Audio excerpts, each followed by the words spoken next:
Chicago White Sox. It's a chilly night to start this holiday weekend, but the Twins are red hot lately. They have won 4 of their last 5 games and 5 of their last 6 series, keeping pace with the Royals and Tigers in the best division in baseball through the first quarter of the season.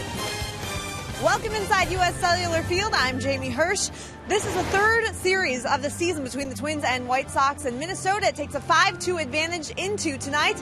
Let's set the stage for this 3-game weekend set. Minnesota coming to Chicago fresh off a 2-game sweep in Pittsburgh thanks to Joe Mauer's first home run of the season that lifted the Twins over the Pirates in 13 innings on Wednesday night. The Twins scored 12 runs in those 2 games, but could have a tough time putting up that kind of offense against the talented trio of starters that they'll face this weekend. Tonight is Jeff Samardzija, followed by Chris Sale and Jose Quintana, who will try to get the Southsiders back on track after 3 straight losses earlier this week. The Twins, meanwhile, are red hot and will try to continue their dominance over Chicago this season. Can they repeat their sweeping success this weekend? Dick Bramer and Roy Smalley will discuss it in a moment on Fox Sports North.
Ball on Fox Sports North is presented by Menards. Save big money at Menards on all your home improvement needs. And by Dodge. Come discover great deals during the Dodge Drive and Discover event. It's the Twins' second trip to the south side of Chicago under much better circumstances than the first road trip of the year. And as this 3-game series gets started, it'll be a great pitching matchup. Jeff Samardzija going for the White Sox against Phil Hughes for the Minnesota Twins. And we welcome you to the south side of Chicago. Dick Bramer along with Roy Smalley. 3 weeks ago, these two teams met at Target Field. The Twins not only swept the White Sox in a 4-game series, they pretty much bludgeoned them. They bludgeoned them because they played better in all phases of the game. They swung the bats really, really well. They caught the ball. They pitched both starting and relief corps. Everything the Twins did so much better than the White Sox that came out with a 4-game sweep. And now the White Sox back at home with some real motivation against this Central Division, important Central Division foe. And the Twins hope to put a little distance between themselves and the White Sox in this three-game series. And the White Sox will send Jeff Samardzija to the mound. Now, of course, a year ago he was pitching for the Chicago Cubs. And so far, White Sox fans have liked what they've seen. Well, they should like it because he pitches very, very well here. Terrific power pitcher. He's got a mid-90s fastball. He's got a really, really nice split finger. He complements that with a breaking ball. Makes it really, really tough on hitters, both from the left side and the right side. And he's got some motivation tonight to get the White Sox on the winning track here against the Twins. When the Twins were here the first time in April, they were really struggling after being bludgeoned at the hands of the Detroit Tigers. Much better circumstances for the Twins as they send their ace to the mound in the series opener.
Clear the bases.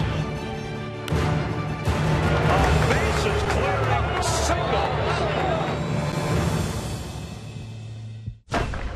A drive to right field. Back and gone!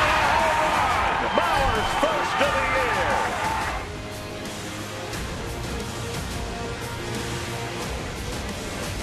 And the Twins open this three-game series on that high note, a two-game sweep over the Pittsburgh Pirates.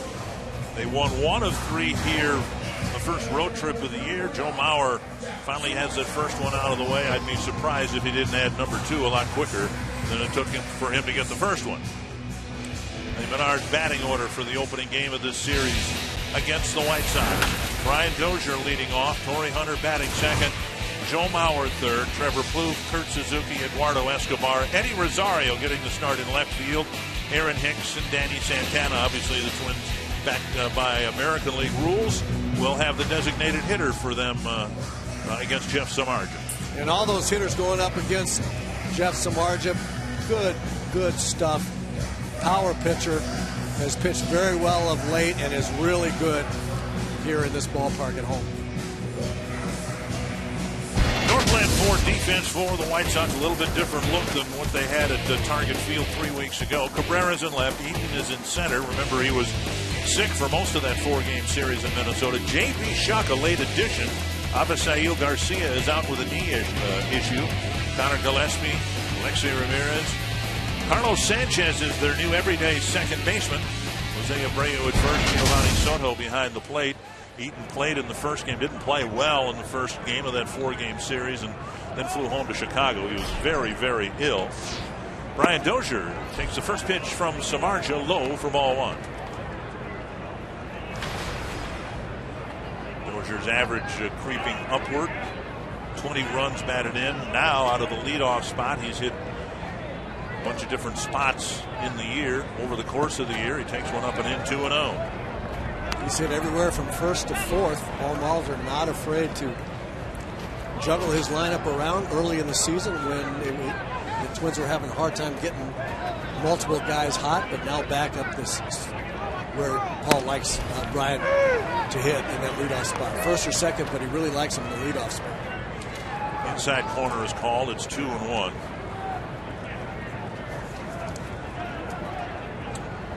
Twins enjoyed an off day here in Chicago yesterday. The White Sox lost their 3rd straight to the Indians. On the outside corner, 2-2. In addition to the .255 batting average, Dozier tied for the team lead in walks with 19. Trevor Plouffe now with 19 walks as well. Full count.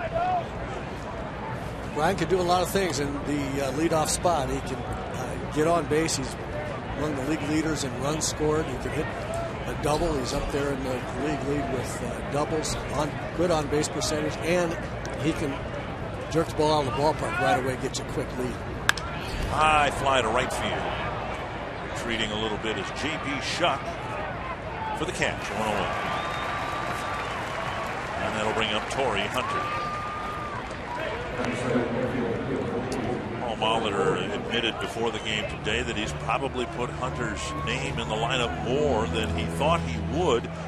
But my goodness, you're looking at a guy who appears to be ageless. 282 is his batting average, 6 home runs, tied for the team lead in runs batted in with 24. And he pops the first pitch back and out of play. And that's not the reason why Paul thought that he wouldn't play Torrey nearly as much. Not a performance issue nearly as much as he's going to be 40 this year. And how's his body going to hold up? Paul's saying, can I get him enough rest? Torrey's been very, very healthy. His body feels good. Remarkable athlete, remarkable body. Came into this season with 8,336 major league at-bats and a career batting average of .279, and he checks in tonight at .282. Foul back, 1-2.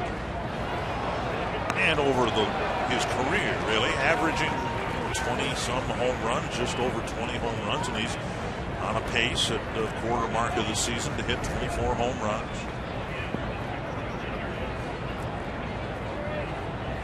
1-2. And now 2-2. Twins facing Samardzija for the second time this year. He pitched the second game of the 3-game series here first week of the season. And the overall numbers okay. 7 innings pitched, 4 runs, 8 hits. Foul tip, and Soto can't hang on. Tonight's Cold Hard Facts brought to you by Clean, Crisp Coors Light. Twins since April 25th have won 7 of 10 road games. We know what they've done at home, but they've been just as efficient on the road. Another 2-2 from Samardzija. Told you that Samardzija's overall numbers okay, but I'm sure a lot of Twins fans will remember that they bunched things together in the second inning against Samardzija. They got 5 hits, 3 extra base hits, and scored 4 runs. Second full count early in this ball game. Hunter to center, Eaton coming in, and he plays it on a hop. He hesitated momentarily out there and didn't get a clean break on a ball that was hit directly at him, and it's a 1-out single. Tough to tell in center field. Oftentimes when a guy that can't hit the ball in the ballpark, he takes a big swing, hits it a little bit off the end like Torrey did. It's hard to get a read right away when you're in center field. And you're right, Eaton did hesitate just a split second to make sure he knew how far that ball was traveling. You see Torrey shaking his hands there. A cold night like this, hit the ball off the end. those bees in your hands. Here's Mauer. It was cold in the 13th inning in Pittsburgh. And I'll bet you when Joe Mauer hit that home run, he not only didn't feel bees, he probably didn't feel a thing. When you hit one that flush, what do you feel in your hand? It's almost impossible to describe. It's a great, great feeling of total solid. You just don't feel anything except a real solid contact. 2 strikes now to Mauer. It's kind of like for anybody that's a golfer out there, when you hit one, you turn around and say, boy, I hit that one on the screws. It's a great feeling. Torrey's still trying to get the feeling in his fingertips. 0-2 to Mauer.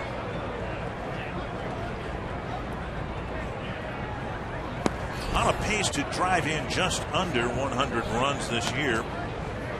The highest RBI total Joe's ever had has been 2009 when he drove in 96 and won the league MVP. Remembering, of course, that he only played 5 months. He didn't play at all in April of that season. But he's been a very productive hitter for the Twins so far this season. And he takes outside 2-2.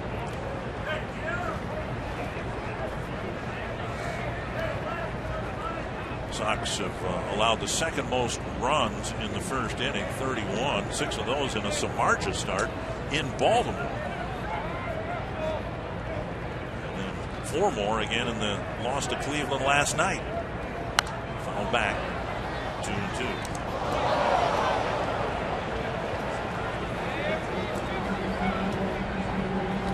Jones making Samardzija work here. This will be his 19th pitch.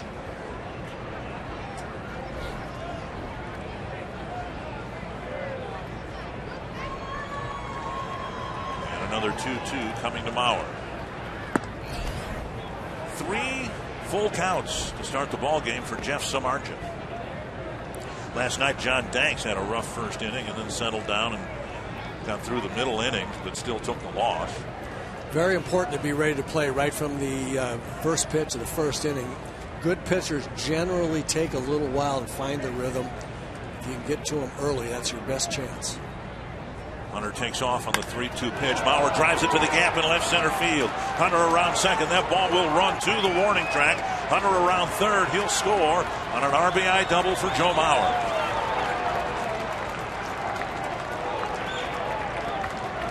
The patience paying off for Mauer. He fell behind 0-2, fouled off a pitch or two, took the count full, and then drove a double to the gap. Yeah, he's just a great 2-strike hitter, and he's got a great eye at the plate, works to 3-2, and then gets one right in the middle that he can really, really hammer. That ball right there, belt high in the middle of the plate, is just a piece of cake for Joe. That's a nice swing. That'll bring up the cleanup hitter, Trevor Plouffe. And what made that at bat was laying off, as you say, Dick, coming back from a 2-strike count, laying off of some close pitches and getting the ball he can handle. 1-0 to Plouffe. Things tend to snowball. They certainly did on the White Sox in Minnesota 3 weeks ago, but this is a Chicago team that had kind of thought it had found some traction and won 6 in a row. Now Plouffe takes a strike 1-1. But then they stumbled in the final 3 games against the Indians, losing the last 3 games and only scoring 4 runs. So when you're in a rut like that, it seems like your starting pitcher goes out and gives one up right away, and it tends to just snowball. There goes Mauer to third. He'll steal without a throw.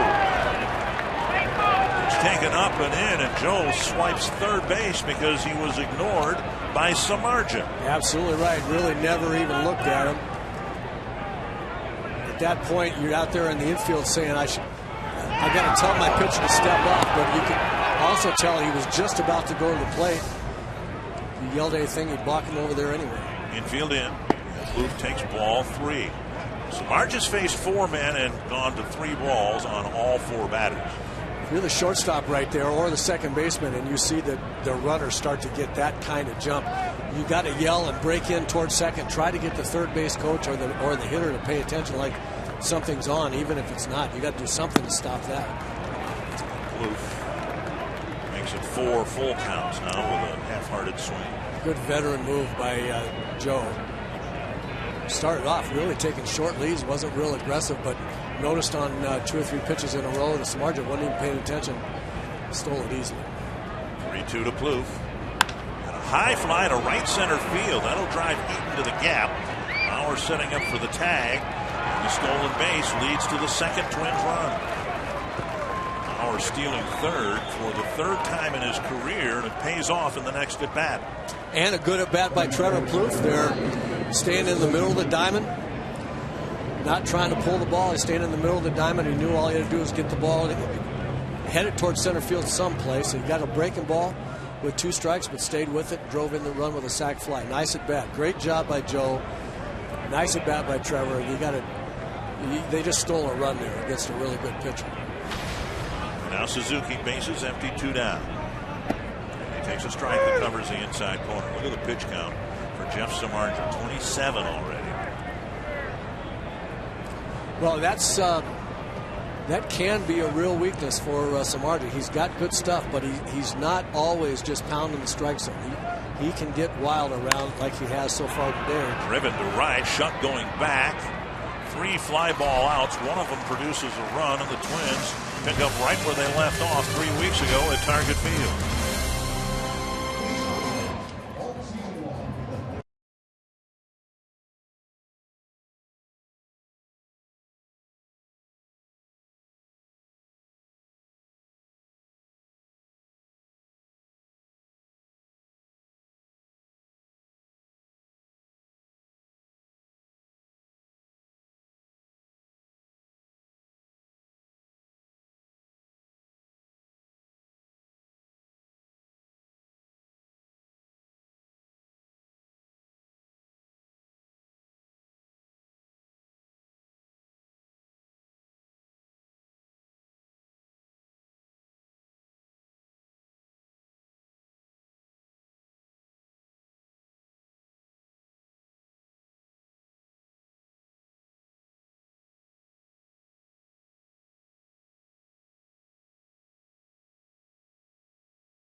Robin Ventura thought his team was headed in the right direction until the 3-game losing streak that the Indians handed to them to wrap up their series. The Menards batting order for the White Sox: Adam Eaton, Melky Cabrera, Jose Abreu, Adam LaRoche, Connor Gillespie, Alexei Ramirez, J.B. Shuck added into the lineup when Avisail Garcia was scratched, Giovanni Soto catching, and then their new second baseman Carlos Sanchez. Phil Hughes on the mound for the Twins. I think this is a very, very important start for Phil. Starting to get back on the right track. Important for him to pitch well. Very important for the Twins to have him pitch well against Samardzija tonight. They've got Chris Sale tomorrow. If they want to win at least the series 2 out of 3, this would probably be a game you figure you really, really want. 1 strike to Adam Eaton. If you consider Phil Hughes the Twins' #1 starter, and the Twins do that, so maybe you at home should do that as well. He was the opening day starter and had the great year last year. Probably significant that Eaton with a pop-up behind third. Eddie Rosario toward the line. Santana in foul ground makes the catch 1 away. It's significant that the Twins swept the White Sox in a 4-game series. Phil Hughes didn't throw 1 pitch. He's the one Twin starter who did not start a game in that series. The Twins out in the field have Eddie Rosario in left, Aaron Hicks in center, Torrey Hunter in right. The defense brought to you by Northland Ford. Plouffe, Santana, Dozier, Mauer, the infielders, and Suzuki back behind the plate. Rosario getting a start today in part because the Twins are facing Sale and Quintana, a couple of left-handers. First pitch, strike to Cabrera. Even though his manager, Paul Molitor, said he really isn't afraid of left-handers, he swings against left-handers pretty well. That kind of goes out the window when it's Sale out there. Maybe he's back in there for Quintana. The right center field, and Cabrera has a hit. That ball headed to the gap, but Hunter scoops it up and gets it back in quickly. It's a single. And that'll bring up Jose Abreu. Well, kind of a ball middle, a little bit elevated, and Cabrera has been swinging the bat pretty well left-handed. Horrendous numbers right-handed for the switch hitter, but left-handed, been swinging it pretty well, and that's kind of Phil Hughes' MO right there. Throw a lot of fastballs. A lot of times they're elevated in the strike zone. As we talked about in the pregame show, I really think he's got to show these White Sox hitters some slower stuff, some breaking ball, big breaking ball to go with that fastball.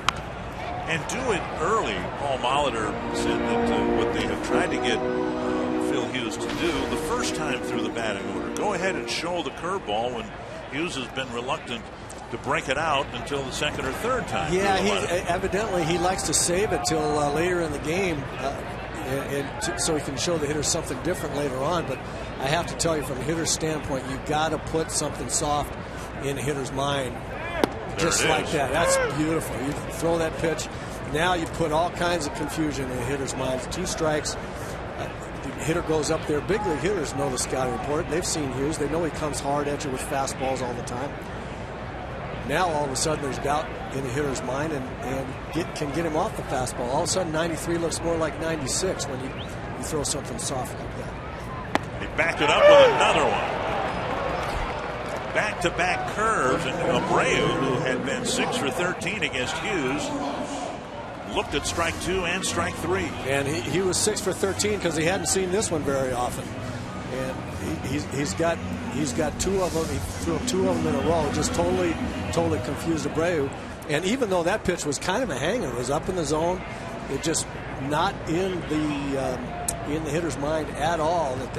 That's an aberration for Phil Hughes. They want to go up there and hit fastballs all the time.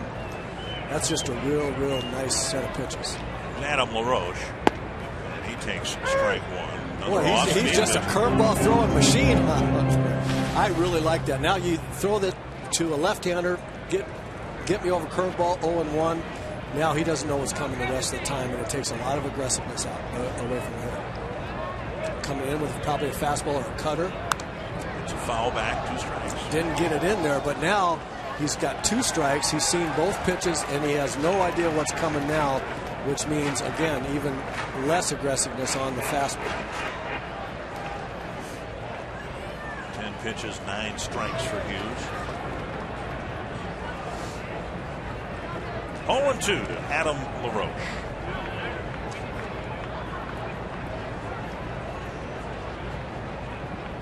Breaking ball. Strike 3, a foul tip. Suzuki hangs on. And the soft-tossing Phil Hughes has a good first inning, protecting a 2-0 Twins lead.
big deal with the Cubs. Took him a while to get up to the big leagues for good.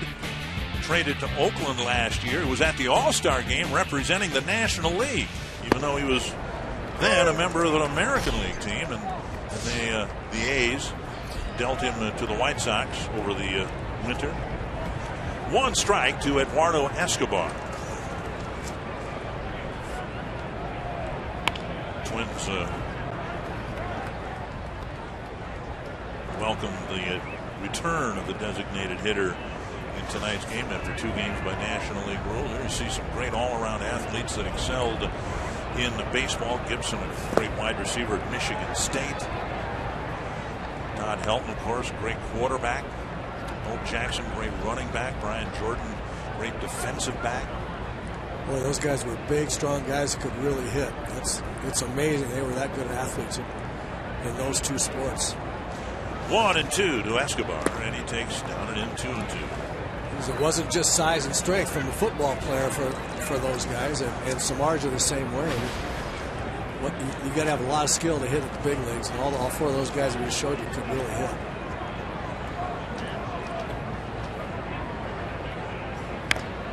Tapped up the line foul. We saw in the first 4 at-bats, 4 plate appearances, Samardzija ran the count full, and that's a terrible situation for a pitcher. A lot of really awful things can happen. Hunter took off on a double, scored from first, in part because he took off on the 3-2 pitch. Right. And then you get a fly ball to center field that scored another run. Outside, and here we go, another full count. Well, when I was looking at it the other way, a lot of good things happen for you offensively if everybody goes to 3-2, but you're absolutely right. Got Hunter started, got Joe a good pitch to hit, got Trevor a good pitch to get a sac fly on. And the first walk issued by Samardzija starting the second inning. Well, Samardzija, an all-star pitcher, great football player, and for more on Jeff Samardzija and his connection to Notre Dame, let's go to Jamie Hirsch. Well, and actually, it's more of a connection for Torrey Hunter to Notre Dame. Torrey's son, Torrey Jr., also plays both football and baseball for the Fighting Irish. And I talked to Torrey Sr. today. He said that he recently gave his phone number and his son's phone number to Jeff Samardzija, asking him to reach out to him and just talk to him about what it's like to kind of make that decision and be able to play both sports. Torrey Jr. is a redshirt freshman for the Fighting Irish, and while football is what got him his scholarship, he also plays wide receiver, guys. Torrey Sr. tells me baseball is his son's passion. He says he'll call him and discuss every detail of the game, and it's no surprise that just like Dad, he's a center fielder as well. Thank you, Jamie. Batter is Eddie Rosario. And another throw to first, checking Eduardo Escobar. I don't know what it's like in college football now. I know what it was like when I was at USC. I didn't play football. I played baseball only. But the football coaches don't like the football players playing other sports. They really didn't like it then, I'll tell you that. Rosario with a bunt. That's nobody covering nice first base, and Rosario is out. And Paul Molitor immediately comes up to the top step. I'm not sure that Sanchez even had a foot on the bag. You're saying he's out. I didn't see his foot on the bag. I think the throw beat him. If his foot was on the base, I thought he was out. It was close. And I thought he had it beat. Sanchez made up a lot of ground late because it didn't look like there was going to be anybody there at first base. We'll see right here if he gets his foot there. Yeah, he did. Yep. Sacrifice for Rosario. Real good try by Rosario in a really good spot, and just a nice play by Sanchez to get over there. Might have been bunting for a hit, but he'll get credit for a sacrifice. And out here in Hicks with a man in scoring position. High fly, short center field. And Eaton, streaking in, is able to make the catch for out number 2. So Hicks goes after the first pitch. Pops it into short center for out number 2. And that'll bring up Danny Santana. Not crazy about that decision. Of course, it just depends on Aaron Hicks' part. It just depends on what kind of hitter you want to be. If you want to go up there and just kind of swing at strikes, or if you really want to look for something. I got to believe that he wasn't looking for that breaking ball with a guy in scoring position. And first pitch, first time you see a guy, one thing if you look fastball and get it right away, you're up there trying to drive around, and the first thing you see is a breaking ball that you swing at. and you were fooled a little bit, that's probably not the best course of action. Especially after Rosario bunted the first pitch, and Samardzija had a tough first inning, walked the leadoff man in the second inning, and now 2 pitches later, there are 2 outs in the inning. I think that all bets are off when you got a runner in scoring position. I mean, your job is not to make the pitcher work at that point; it's to drive the run in. But I just don't, I don't see why you go up there and get fooled, swinging a pitch that you're fooled on. The first pitch you see from the guy. And now 2 strikes to Santana. When the Twins cuffed Samardzija around here in April, 4-run second inning, then they didn't do anything after that. They allowed a veteran pitcher to get into a groove. Right, that's exactly right. That's the same thing happened. That's the way it is with most really good pitchers. Hit hard to center field, but right at Eaton. A well hit ball by Santana. The Twins can't take advantage of the leadoff walk.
Everybody knows, every hitter knows that Phil Hughes is coming right at you with fastballs. No reason to wait. Abreu going right after, going to go after this. Oh, that wasn't a fastball. What was that? If I'm going to be fooled that much, I'm just going to throw you another one. That's good pitching by Phil, and we'll want to see a lot more of that. Strike on the outside corner to Connor Gillespie. He'll be followed by Alexei Ramirez and J.B. Shutt. 10 straight strikes delivered by Phil Hughes.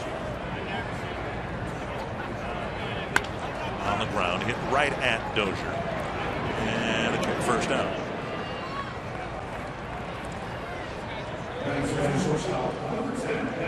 Hughes gets a quick first out here in the second. That'll bring up Alexei Ramirez. Yeah, 10 strikes and 1 ball.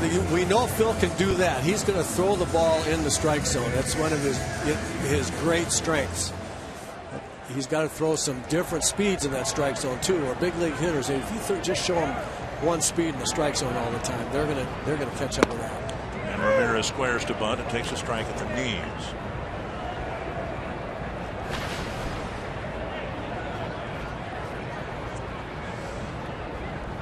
Foul back, 2 strikes. Hughes in May is 3-0, but with an ERA of 5.12, which speaks to the Twins lineup and what it generally has done in terms of producing runs.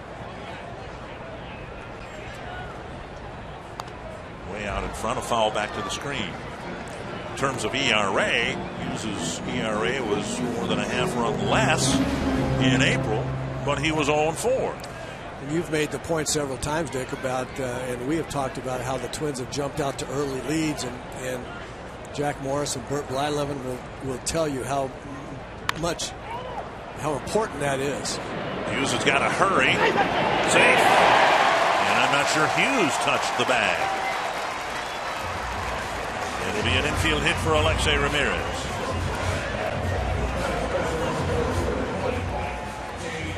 Alexei Ramirez really hustling out of the batter's box, and I think Phil took it well. No, he got off there pretty well. It's just that Ramirez beat him to the bag, and Phil never did get to it. Well, Phil is not taking the mound. I saw him motion to Paul Molitor that he got the bag with the side of his foot. Now Paul Molitor's up on the top step, and he's wondering whether they should now. Inconclusive. Yeah, I don't think they can overturn it. So that'll bring up J.B. Shuck. About an hour before game time, the White Sox had to scratch Avisail Garcia.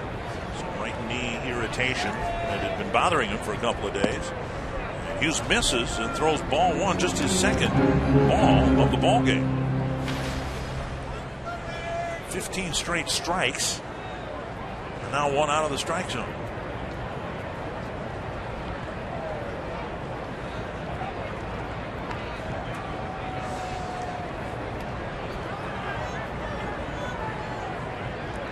Situation at first base and the chance for a challenge if it were the 5th or 6th inning.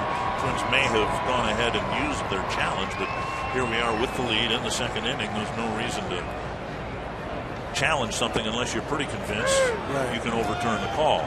Right, and I think the video coordinator for the Twins, Sean Harlan's really pretty good. He relayed to Paul Molitor what they believe it is, whether it's clear that they ought to be challenged or whether it could go either way. That's what Paul was saying. He said sometimes there are times in the ballgame when he knows from Sean it could go either way, but it's worth a look. To center, down for a hit. Ramirez will slam on the brakes and hold up at second. Not a well hit ball, but a base hit nonetheless. First and second, one down. We'll bring up Giovanni Soto. Join us at the end of this month, May 30th.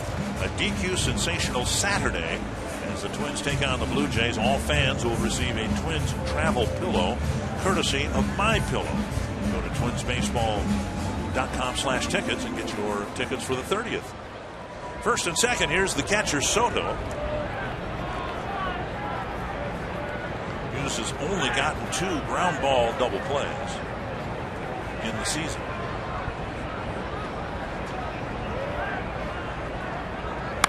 High fly center field. Hicks drifting to the gap. And he needs to throw to second base, and he does. Handcuffed Dozier a little bit, but a deep fly ball advancing Ramirez to third, 2 away. That'll bring up Carlos Sanchez. Micah Johnson was the opening day second baseman, and the prospect for the White Sox had some issues in the field. Sanchez brought up to stabilize things in the infield more than anything else. Sanchez 5 hits, 24 at bats so far, and significantly hasn't committed an error yet. You really have to feel like your guys up the middle, especially, are going to catch the ball and make the plays that they're supposed to make. And Micah Johnson had a little trouble there, and you got to hit a whole bunch if you're going to be a little shaky out there in the field. And of course, Sanchez only hitting 208, but Johnson wasn't hitting enough better for the inferior defense. So this young man's solidified things a bit.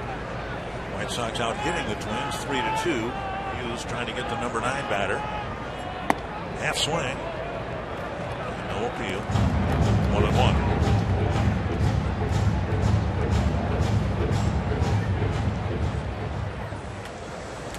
Sanchez, just a young kid. He's always played above his age in terms of professional baseball. Generally the youngest guy on his team. And now in the big league, jam shot and a dribbler foul.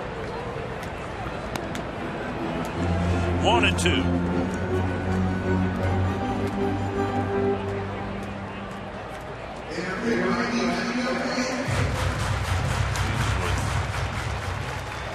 Less than a strikeout per inning pitched as he had last year. Picked up a couple of strikeouts in the first inning tonight. 1-2. Foul back. I think as Phil continues to use more pitches, more specifically the breaking ball that we've talked about, and he's shown tonight he'll start getting more and more strikeouts again like he did last year. Very hard to strike out big league hitters when they are pretty convinced they're going to get fastballs, and then they in fact do get the majority of those. And the strikeouts in the first inning were on breaking ball. Right. And he'll get someone fastballs once he puts that breaking ball in their minds. Shuck took off for second, but it's a foul ball on a breaking pitch. Still 1-2.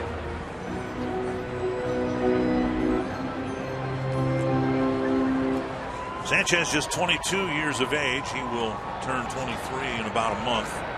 Got 100 at bats with the White Sox last year.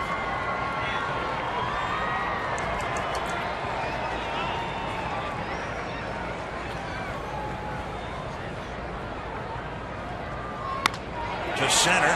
Hicks running over toward the gap. A diving catch by Hicks. What a catch by the Twin center fielder. Oh my goodness. A great jump and a tremendous leaping catch at the end. Right on all counts. He got a great jump. He closed on it and backhanded it. The toughest catch in center field.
Starting this series with a tremendous defensive play.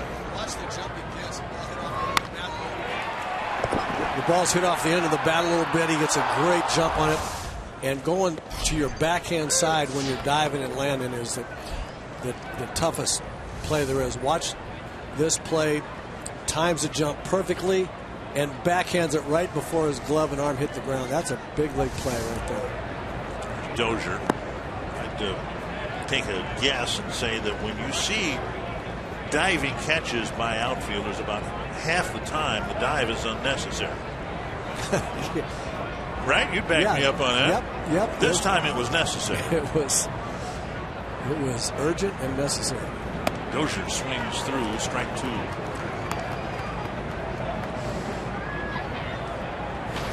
Dozier worked the count full, ended up flying out to right field.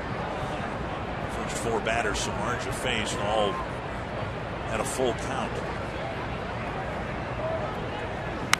A high pop up near third base. Gillespie has a long wait. Makes the catch, one away. Twins have won 5 of the 7 games from the White Sox, and a big part of the success can be attributed to Brian Dozier. He's our T-Mobile game changer. And Brian has hit .324 against the Sox. Has driven in 7, scored 5, hit 2 home runs, triple, double, a single in there, I'm sure. So, all right, that's the cycle. Here's Hunter. Chopper towards second. backhanded smoothly by Sanchez, 2 down. Connor's gone on 1 pitch. Twins don't want to have happen here tonight what happened in April, where Samardzija struggled, had a high pitch count through 2 innings, and then got into that groove and didn't get much done against him after that. Yeah, that was a game that if the Twins look back so far on games that they felt like they really should have, could have won, that was sure one of them. The other one, I think, the Detroit game that got away from at home. Those 2 games are probably the only games that they would look at that way. Side a ball, and then of course the series in Pittsburgh kind of followed a similar script too. The Twins scored early, then didn't score through the middle and late innings, and it nearly cost them a ball game 2 nights ago. 1-0 to Mauer. An RBI double in left center field his first time up. Stole third and scored on a fly ball. 2-0.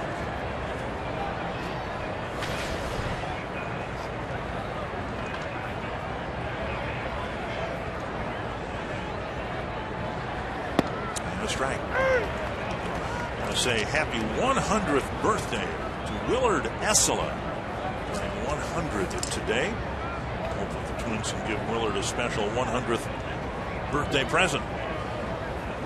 Meaning Twins win in Chicago. Absolutely. 2-2.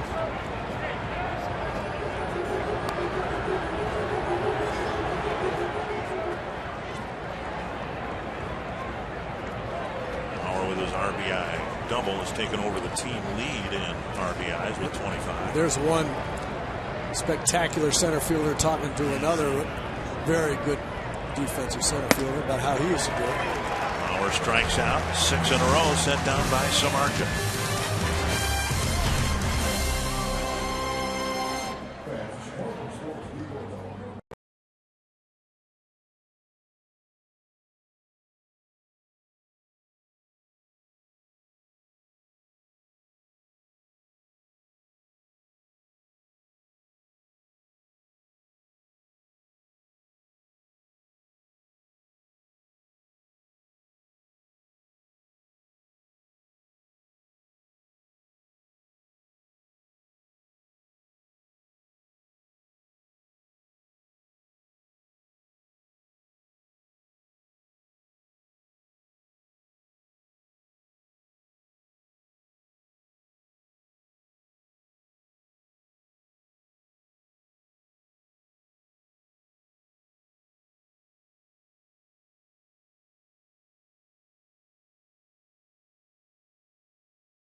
Century Link, your link to what's next.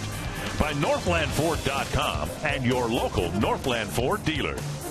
And by Grand Casino. The best stories start here. Twins with a couple of runs in the first. Hughes has given up 3 singles. Has a 2-0 lead. Adam Eaton fouled out to Danny Santana his first time up. He'll lead off the 3rd inning.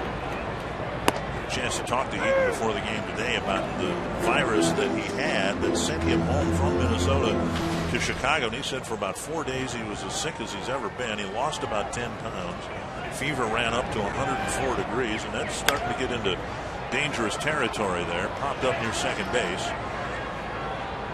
And Santana makes the catch on Eaton's second pop-up. 2 down. And really, Eaton is the guy, along with Cabrera, with Abreu, that are the most important batters in this Sox lineup. I would agree with that. Although I do think that the Sox are a little bit like the Twins in that they need to have more than just a couple of guys swinging the bats pretty well. It's you're right, important for Eaton to get on and set the table for Melky Cabrera and Abreu and LaRoche. On the outside corner, Avisail Garcia is important. I actually think they play the best when Alexi Ramirez is swinging the bat well. He seems to be a real good RBI guy for the Sox, always has been. 2-1. Cabrera singled to right center his first time up. You see less and less, fewer and fewer teams, I guess, way to say, with having one or two guys that can carry a short team. Left, and Rosario comes in, out number 2. You know, you look up and down lineups, and there are a lot of teams that have a big bobber in the third hole or third and fourth hole, but they don't seem to be the. It just doesn't seem to happen where they carry teams like on their backs like it has happened. We've seen in the past. And I think it's because of how good the pitching has become. They're such good pitchers, starting pitchers, a parade of relievers that come in. They get past the third and fourth guys. And another breaking pitch to Abreu. He was ready for it. Hit it sharply to Plouffe for the third out.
Jimmy's productive at bats. It's a double left center scoring Torrey Hunter.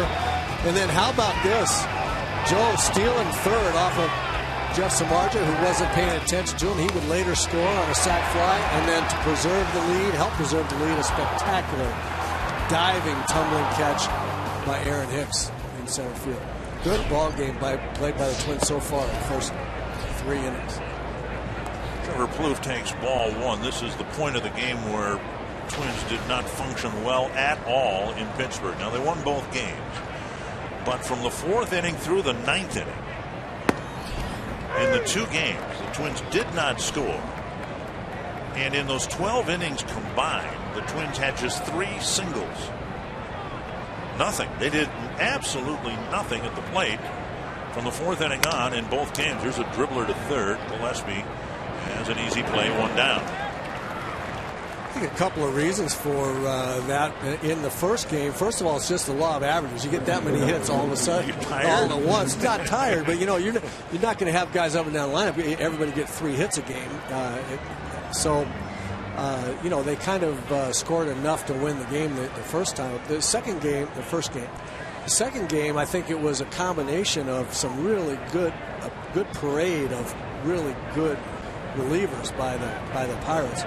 Tom Berdansky told me something interesting last night. He said, we were talking about the second game. He said, my guys had a real good plan against Liriano. They had a good plan against Locke the second game, and then they kind of got away from it. They scored runs early against Locke, and then forgot what they were doing. A ground ball to Gillespie, 2 down.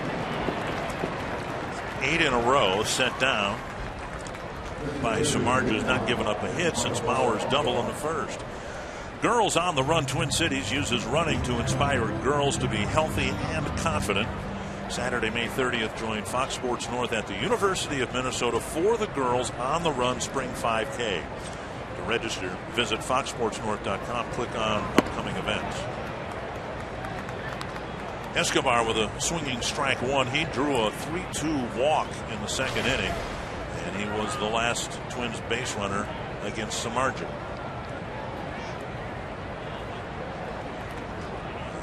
5 feet short of the plate, and that got Bill Miller, the home plate umpire.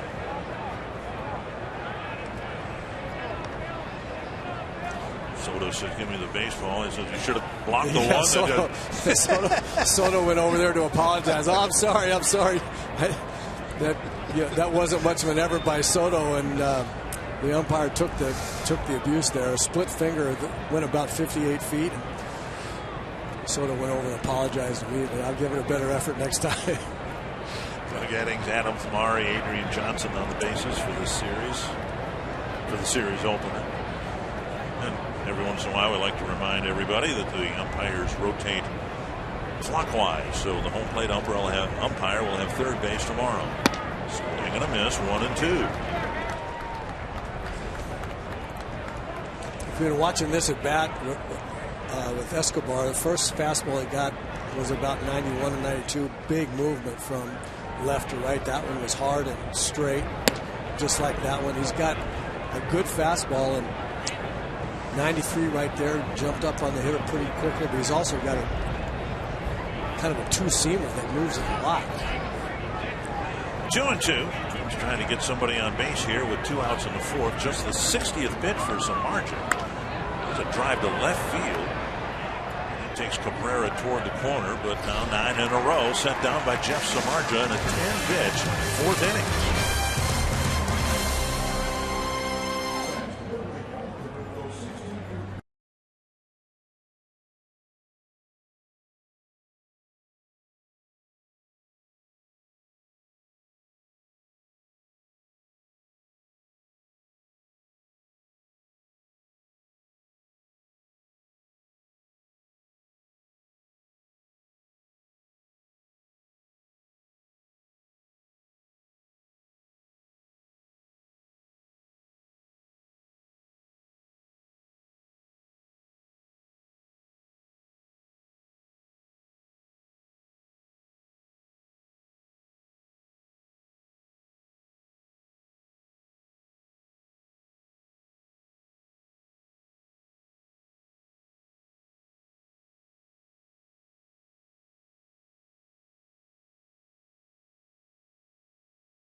Chicago White Sox.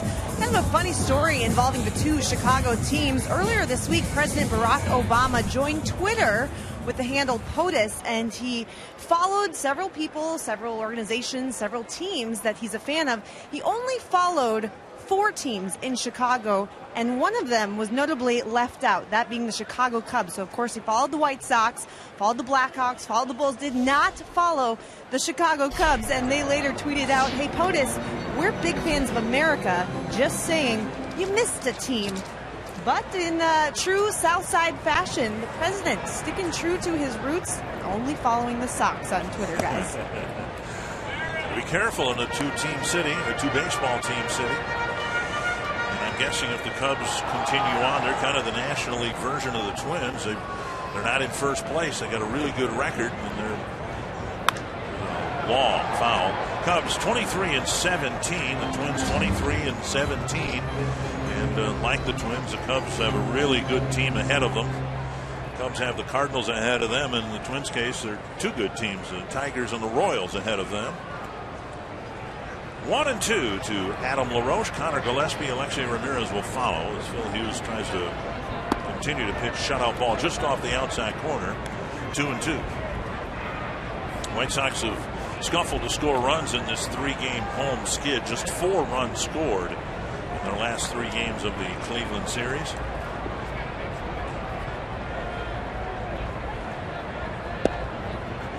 He's off the breaking ball and a rare full count for Hughes. Hughes just walked 16 guys last year. He's walked 5 men so far this year. Roche walks a lot, strikes out a lot. Old foul.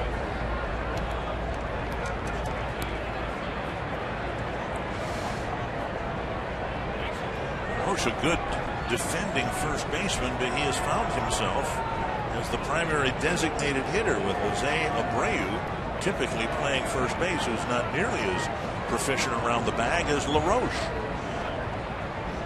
Another 3-2 off the plate, and Hughes issues a leadoff walk.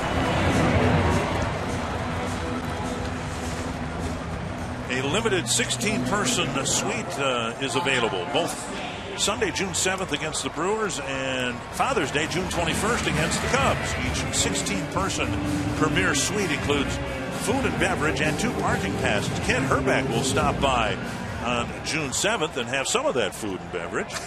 Jack Morris on June 21st will join you for a family photo. You can call 800-33-TWINS or visit twinsbaseball.com/groups for more info. There's Connor Gillespie. Hit a ground ball to Dozier his first time up. Oh, crossed up. That's a big cross up right there. Suzuki, and it goes to the backstop, and it almost looked like it hit the back of Suzuki's hand. Yeah, that could have broken a wrist or something, or a bone in a hand. That was dangerous. A passed ball, but clearly a cross up between the pitcher and the catcher. Watch this. He's looking for the ball to break down and in, and tried to stop it with the back of his hand. It looked like just out of reaction. That could have been really serious. Runner at second, thanks to the walk and a passed ball. A 1-0 count to Connor Gillespie.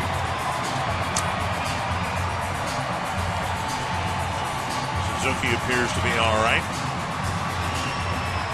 I don't think his brain recognizes pain anymore. He has taken some shots already this year. We saw a lot of it last year. Those catchers just get absolutely hammered back there. Fly ball, left center field. And Hicks standing up this time, same spot in the field, makes the catch where he ended the second inning. That'll bring up Ramirez. Ramirez singled with 1 out in the second, got as far as third base. He would have scored, and Shuck would have scored if not for the great catch by Hicks for the 3rd out of the second inning.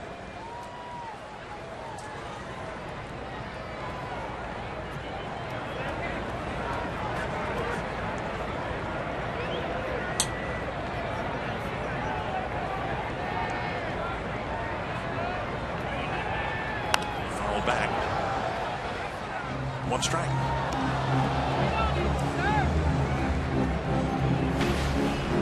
Here's a guy I think you can throw it slow to as well. He's up in the box. He wants really further up in the box than most hitters stand in there. And it just means he wants the ball. He wants the ball to get there in a hurry. He was looking for a fastball. When you're up in the box that much, it's usually because you can't wait on something slow. Deep to center. Hicks back. Stops. And makes the catch for out number 2.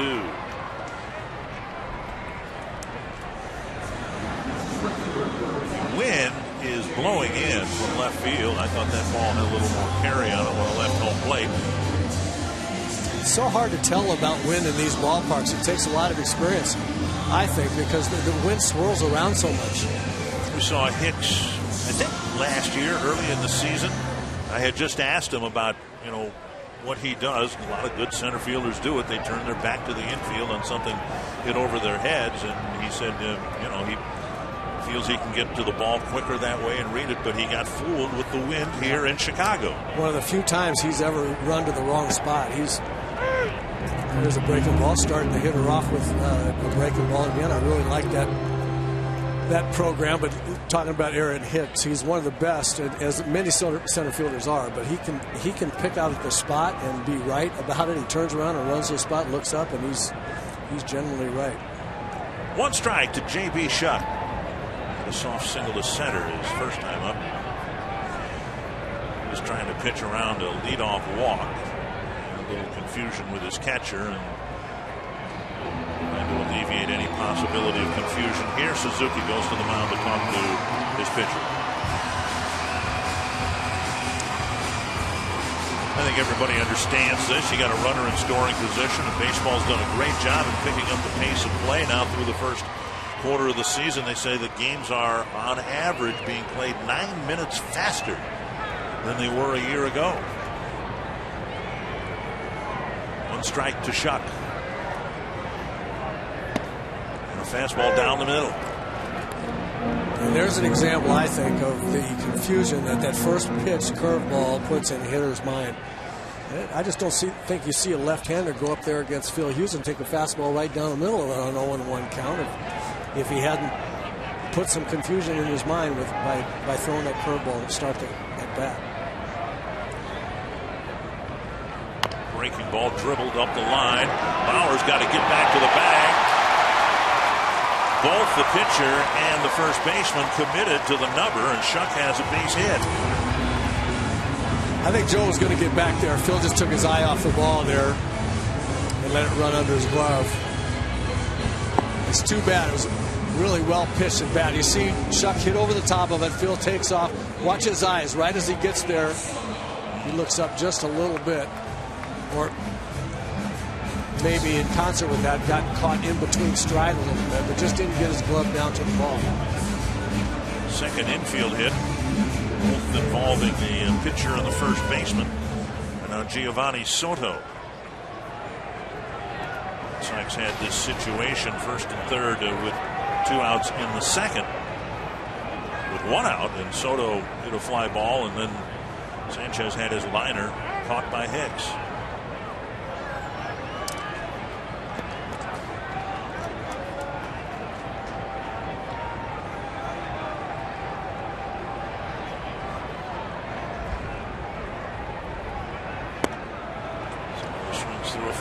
Yeah, nice little cutter. Yep, really good spot.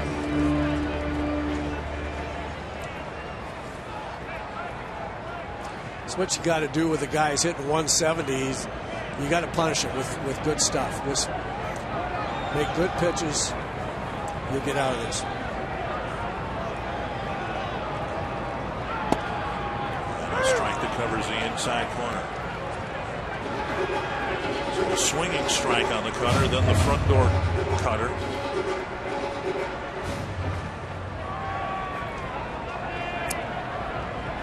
Sox have had 4 singles and a walk. The Twins have a 2-0 lead. That's a fair ball right over the bag.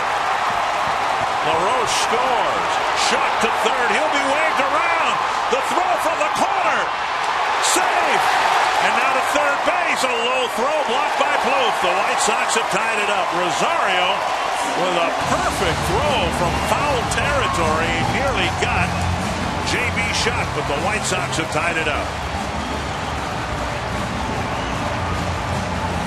And I think not the best selection pitches right there by Phil. I hope that doesn't take him off the curveball, but gets ahead 0-2 quickly, and then throws a 0-2 breaking ball. The guy hitting 170 is just not probably the pitch, especially the location that you wanted right there. Just way too much of the plate for 0-2, and way too accommodating a speed for a guy that looked like he was throwing the ball by. Now Suzuki and Hughes for at least the third time this inning going to have a check. Sanchez hit the drive to left center field. Hicks with a tremendous catch to end the second inning. And eventually Hughes does pay for the leadoff walk.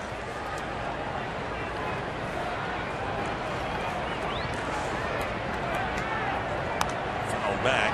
Chuck and Soto getting big 2-out hits on 0-2 counts.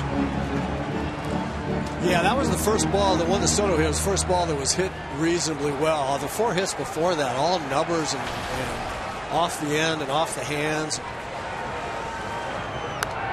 Now 2 quick strikes to the number 9 batter. And I'm not trying to be overly critical. You're not going to throw the ball where you want to all the time. I mean, I think it's great that he's using the curveball. I think he should keep using the curveball. Don't go away from him just because somebody got hit. Just 0-2 just really didn't throw it where he wanted to that time. Backdoor cutter and just missed. Here's Rosario from foul territory. And he came close to throwing out one of the fastest guys on the White Sox team there. Perfect one-hop throw in front of the plate. Fouled over the Chicago dugout.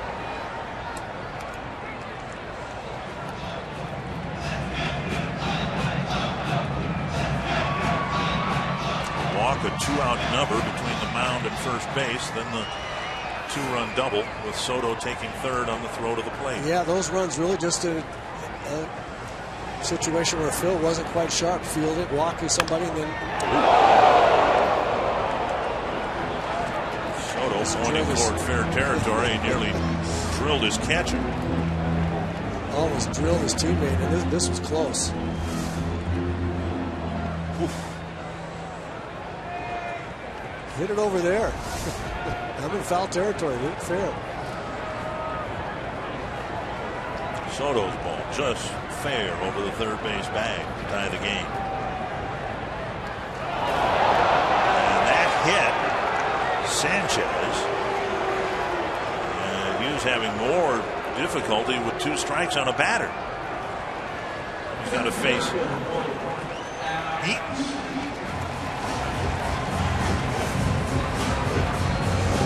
Allen may be summoned to the mound here. Well, he had some words with Paul Molitor, then went back and sat down, hit him right in the back of the bat. Really overthrew the breaking ball there. Last 2 breaking balls he's thrown, one for a double, and then that one just doesn't quite have the feel of it yet to be consistent with it. Here's Eaton. A couple of pop-ups to Santana. But shouldn't give up on it.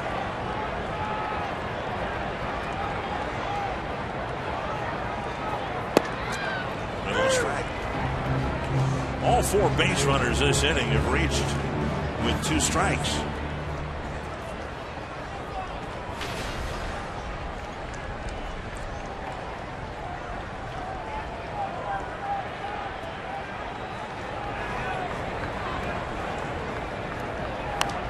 Back, 2 strikes.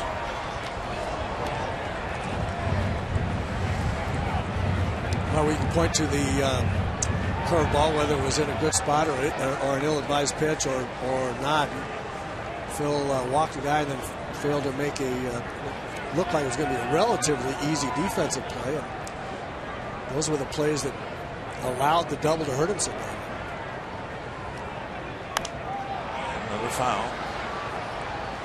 Bottom line, just on this 4th inning alone, Hughes up to 60 pitches. That's right about where Samardzij's at after 4 innings.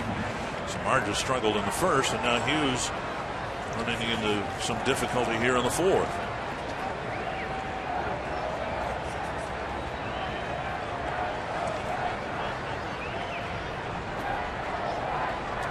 0-2 pitch to Adam Eaton.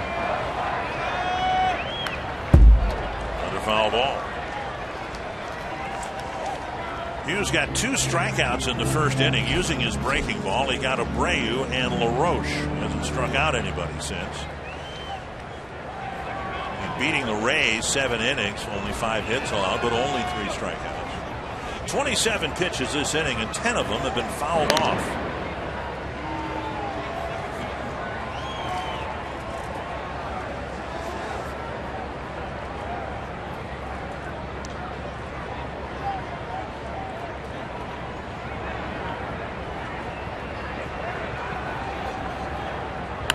To right field. Hunter has to go back near the track to end the inning. Good inning for the White Sox. A leadoff walk, a couple of hits, a couple of runs, and we're tied at 2.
First White Sox with a couple in the 4th. Eddie Rosario taking strike 1, leading off the 5th.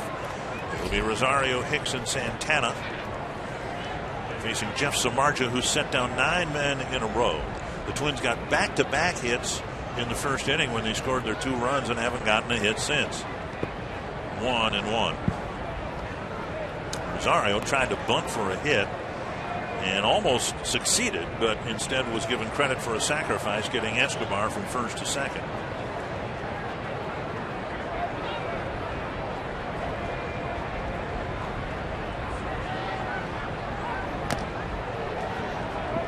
One and 2. Twins playing with 13 pitchers, meaning there are just 3 bench players. The Twins sent Doug Bernier down to Rochester and brought up Tim Stauffer, who was in Rochester on a rehab assignment. So 8 relief pitchers. And Rosario strikes out. 1 down. There's a split finger, throwing the ball real hard, 92, 93, 94 miles an hour. And then that splitter comes up there looking like a fastball. Left-hand hitter likes the low fastball, goes after it, disappears.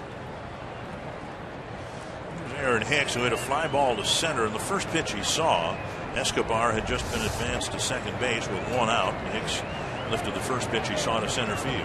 Goes after the first pitch again. This time at least he got a fastball and fouled it back. I paid attention to a guy named Ted Williams, what everything he said and wrote about hitting. And one of the things that he said was, I was never going to swing at a pitch until I got 2 strikes. I was never going to swing at a pitch where I got fooled. 1. I wanted to be aggressive on pitches that I was looking for until I got 2 strikes. And that was the point I made about Aaron. A runner on second base, chance to drive in a run. Really don't think he was looking for the breaking ball that he got. Sure didn't swing at it like he was looking for it. Just don't think you need to swing at something you get fooled on. Big head-high chopper. Sanchez to first. Hicks retired. 11 in a row. Set down by Samardzija. That'll bring up Danny Santana. It's kind of been Santana's pattern. Struggling in the early innings. We talked about the 6-run first inning the Orioles put on him at Camden Yards in that weird game where no fans were allowed to watch. Like many real good pitchers that have different pitches, he struggles a little bit early with finding that running fastball sinker, finding the release point, throw it in the strike zone. He struggles a little bit with his getting the splitter. We saw some 57, 58 footers with the splitter before he starts getting that under control. And once he finds it, and just like most good pitchers, once they find the rhythm, find the release point, then all that good stuff comes roaring at the strike zone, just like that. In 95, that ball moved a lot. 1-2 to Santana. Well, the Orioles scored 6 in the first in that start. The Twins scored 4 in the second when he faced Minnesota here in April. So there's 10 earned runs right there. And he puts Santana down on 3 pitches and has another 1, 2, 3 innings.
Our good friend Justin Morneau had another concussion, and he has not been cleared to return from the 7-day concussion list. He was diving for a ground ball and jarred himself. And we'll certainly hope that things clear up for Justin as soon as possible. Yeah. Melky Cabrera takes outside, ball 1. Cabrera, Abreu, and LaRoche facing Hughes, who hopes to get back on the beam here in the 5th. Snap back. And Dozier scoops and fires one away. It's been my contention when I work with the Hall of Fame right-handed pitcher that that's the most sickening sound in baseball. And I'm guessing now that I'm working with a hitter, I would get a little support for that notion from you. Yeah, absolutely. Absolutely. Let's listen to this. This is just nauseating to me. Well, when Twins pitchers do it, I don't mind that sound when White Sox hitters make it. Well, it's about 17 degrees here tonight, so that's got to really give you those bees that you talked about, right? Absolutely. And it's funny where it hurts. 17s, 57, whatever it is. Yeah, it's cold. But if you hit the ball in the hands, it hurts you right at the base of the thumb. That's where it stings.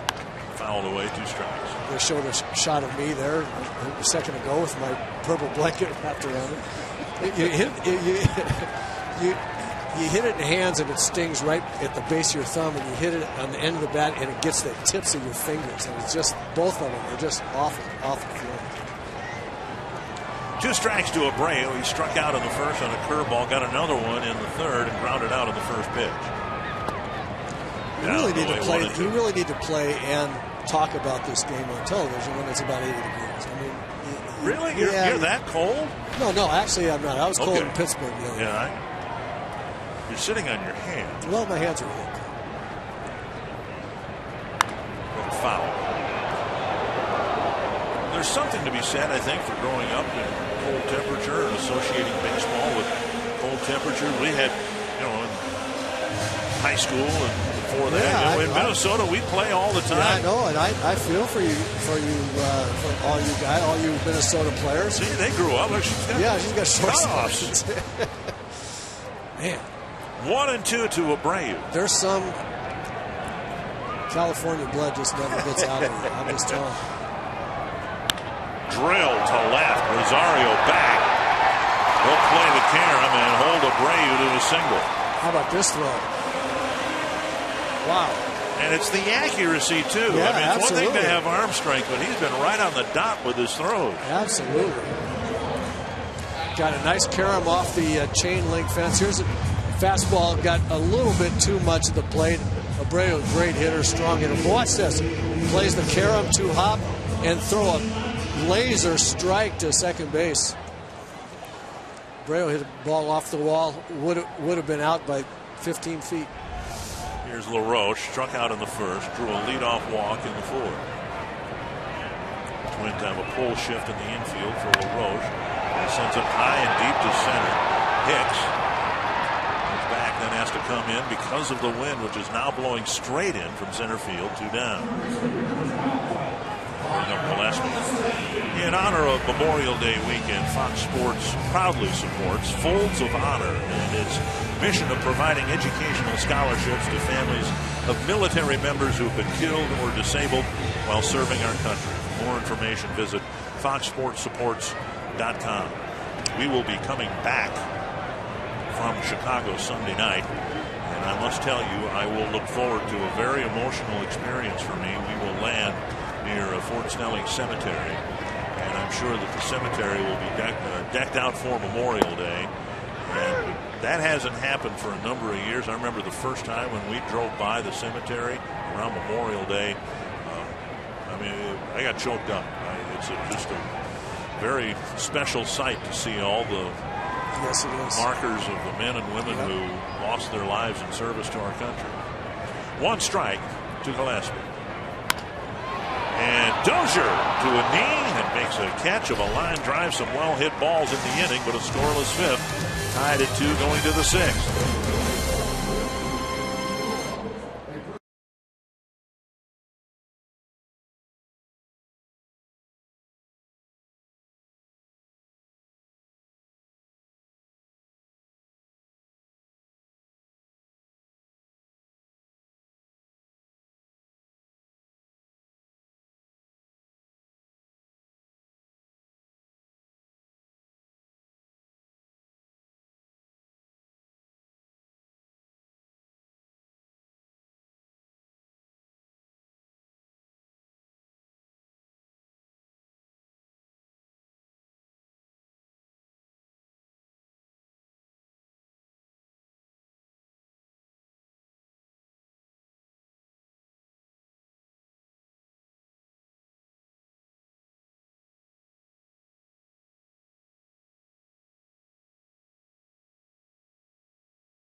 don't forget at Twins home games, bring your Circle Me signs.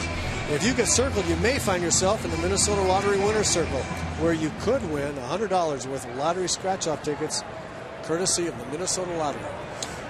Purely at random, the first two gentlemen you saw are two friends of mine who are here from South Dakota. You have your two friends here? I have two, and they're both from South Dakota. Lance O'Lean, Brad Meyer. Had lunch with them today.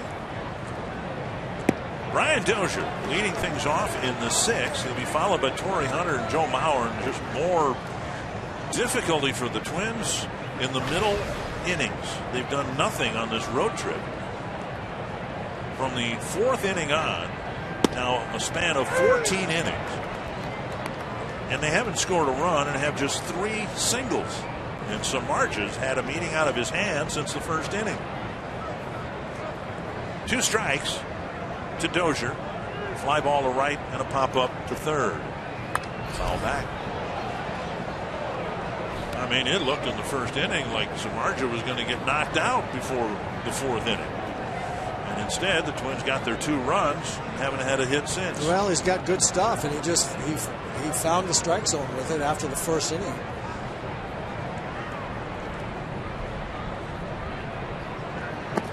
Taken low, 1-2. One of the things the Twins did very well beyond the outcome of the at-bat is they had some long at-bats. The first 4 batters had full counts. And the results were a fly ball, single, double, and sacrifice fly. Well, they haven't changed. They're not swinging at bad balls. It's not that. It's just that Samardzij throwing good stuff in the strike zone. Up and in. He gets a strikeout of Dozier, 1 away. Samardzij threw 28 pitches in the first inning. In the sixth, time for our Carsoup.com trivia question. Which Twins player has the most career home runs against the White Sox?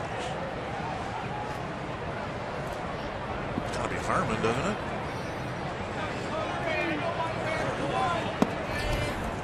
Strike 1. I know Justin Morneau hit a bunch of home runs. Yes, he did. Yeah. 1 strike to Hunter, singled and scored in the first inning.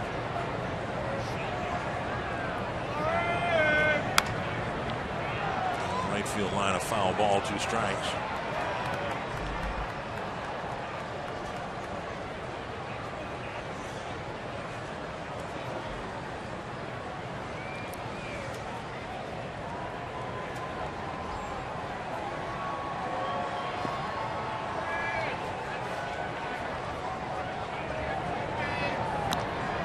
Tip, he just barely kept the at-bat alive.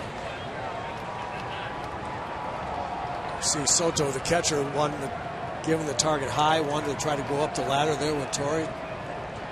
Strike him out on a high fastball. He did that with Danny Santana at the end of the last inning. There's a target up. Samardzij threw it right at the glove. Struck Danny out. Was trying to do the same thing with Torrey there. Now he wants it down on the plate. Drop it right on the plate. Good try. That's a 0-2. I want you to throw a breaking ball, but I want it down on the plate. We're not trying to throw a strike. We're trying to get him to chase,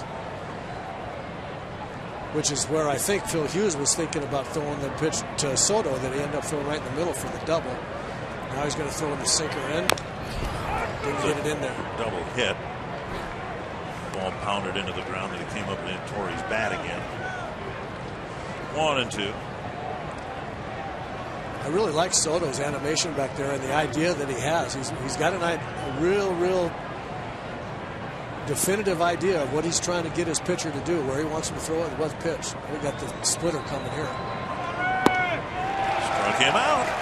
3 straight strikeouts. 4 of the last 5 batters have gone down swinging. And that'll bring up Mauer. Again, I just think that splitter is one of the best pitches in baseball. If you can throw it, looks like a fastball. Torrey swings for the fastball.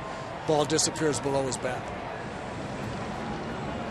Mauer doubled to left center, drove in a run, stole third, scored on a fly ball.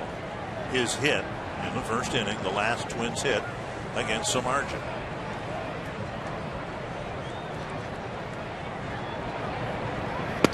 On the outside corner.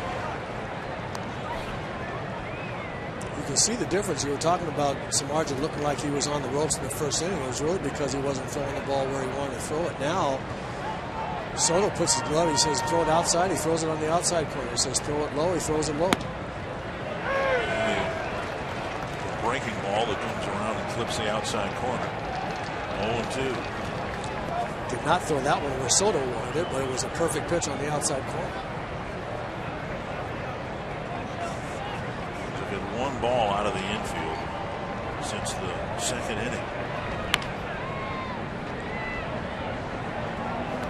Mauer's RBI double in the first, his 25th run batted in of the year.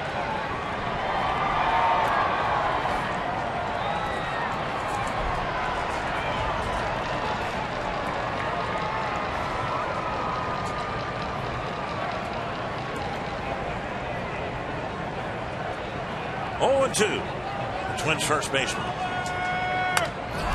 Foul over the White Sox dugout. Sense of urgency here in Chicago regarding the White Sox. They came into the season with very high hopes.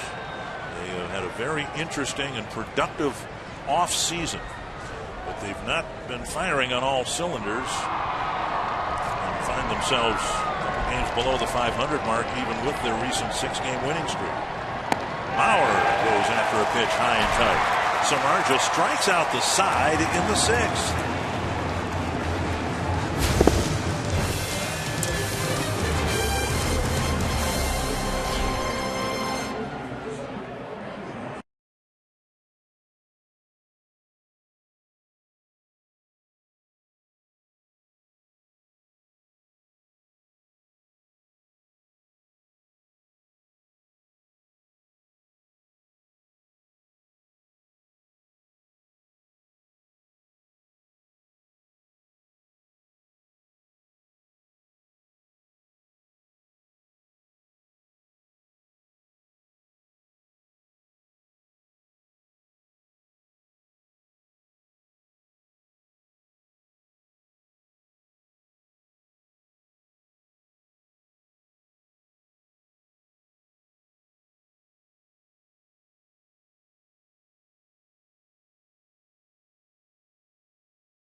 The Toyota Time Sales Event ends June 1st. Hurry in today. Toyota, let's go places.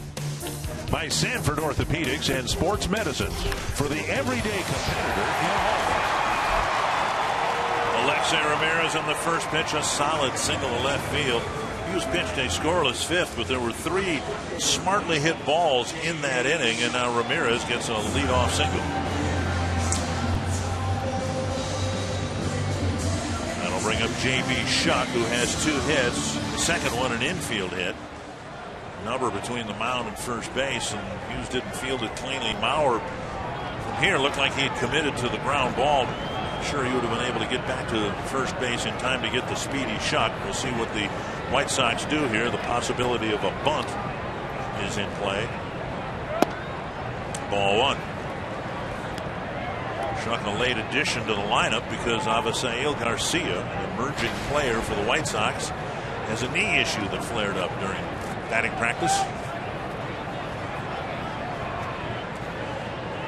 Garcia is swinging the bat great all year long for the White Sox. Had it not been for him early in the season when the Sox, he was about the only guy swinging the bat well, he integrated.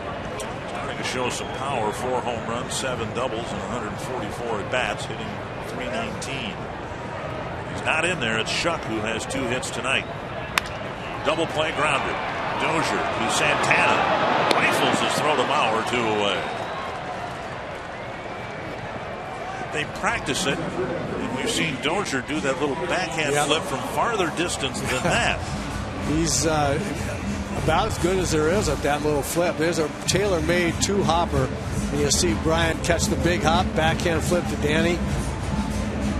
Danny with a real good arm. And throws well from the side, just like Brian does.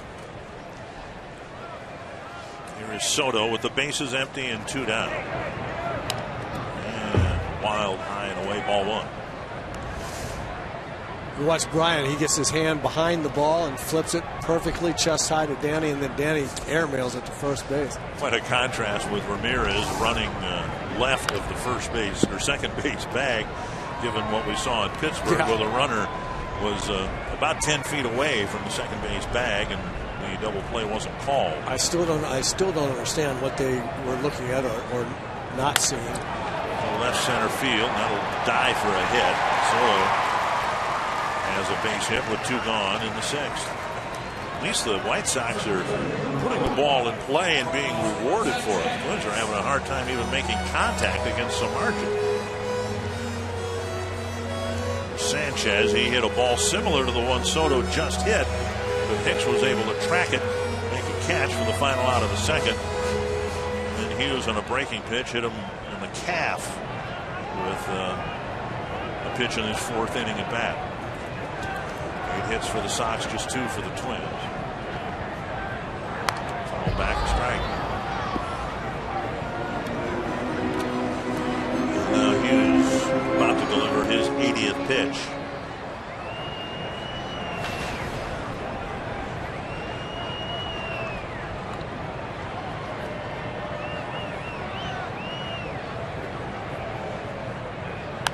Popped up, back and out of play.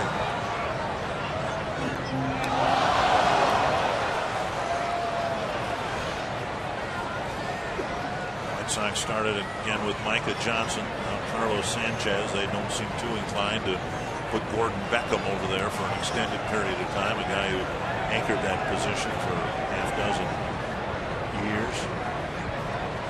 9 foul balls for Sanchez in his 3 plate appearances against Hughes. Tapper to Dozier. Easy play. And the 6th inning is over. On to the 7th. Still tied at 2.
Story of the game. We started out with Joe Mauer supplying the electricity here. Doubled in left center, scores Torrey Hunter.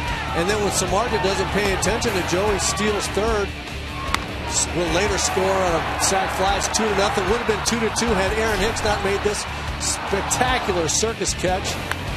But then the White Sox come back, 2 guys out and 2 guys on. Giovanni Soto doubles. Rosario with a great throw, makes a great effort at getting the second run, just missed him. And that's where we are here. In the top of the 7th, 2-2. And both pitchers giving up a 2 spot with the Twins. They got their 2 in the first, and White Sox got a couple in the 4th. Meanwhile, the Twins continue to struggle, hitting from the 4th inning on over the last 3 games on this road trip. From the 4th through the 9th inning, right now the Twins have 3 hits and 44 at bats. That's not going to help. 1 down. Go back to our trivia contest. Not a contest because there are no prizes other than the gratification of knowing you got the right answer. It has to be Harmon Killebrew, doesn't it? You would think so. 61 home runs. My goodness. Man. 1 down. And Kurt Suzuki batter. For whatever reason, the White Sox had a run of knuckleballers, and Harmon loved to hit the knuckleball. Hoyt Wilhelm, Wilbur Wood. Harmon, I think, and you know more about hitting certainly than I do, but it's even a novice would say Harmon had a pretty simple approach at the plate, right? Yes. Not a complex swing or anything like that. Nope. And his theory on hitting the knuckleball was equally as simple. He said, just look for 2 seams and aim between. And that's, you know, in its simplicity, makes a lot of sense. 1-1 to Suzuki.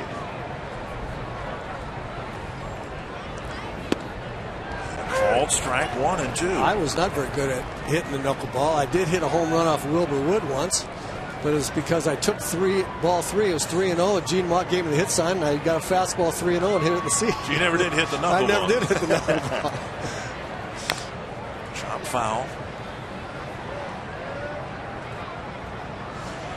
We saw it with Brad Radke, starting pitcher, very good starting pitcher, who had a hard time in the first couple innings. And boy, it sure appears like Samardzija in his 2 starts against the Twins is displaying that unfortunate trait.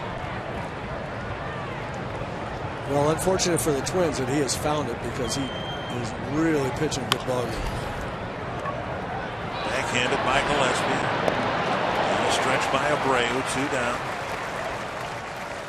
Before Escobar comes to the plate, you can follow Twins baseball all season in 2015 with MLB.com @BAT, the #1 app for live baseball. It's up to the moment, at any moment, with in-game highlights, live look-ins, replay reviews, radio broadcast, statcast, and more. Get MLB.com @BAT for your smartphone or tablet. Escobar, the last man to reach against Samardzija, and it was a leadoff walk in the 2nd. Rosario bunted on the next pitch. Hicks flied out on the next pitch, and Samardzija's been sailing ever since. 1-0.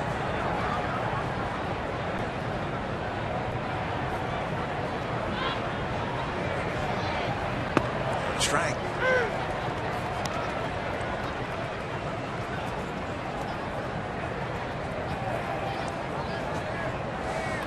Samardzija really has 2 fastballs. He's got a ball that sinks and really runs away from left-handers into right-handers, and that one right there, he just throws it real hard and straight and up in the strike zone. So it really amounts, even though they're both fastballs, it amounts to having 2 separate pitches if you're a hitter up there.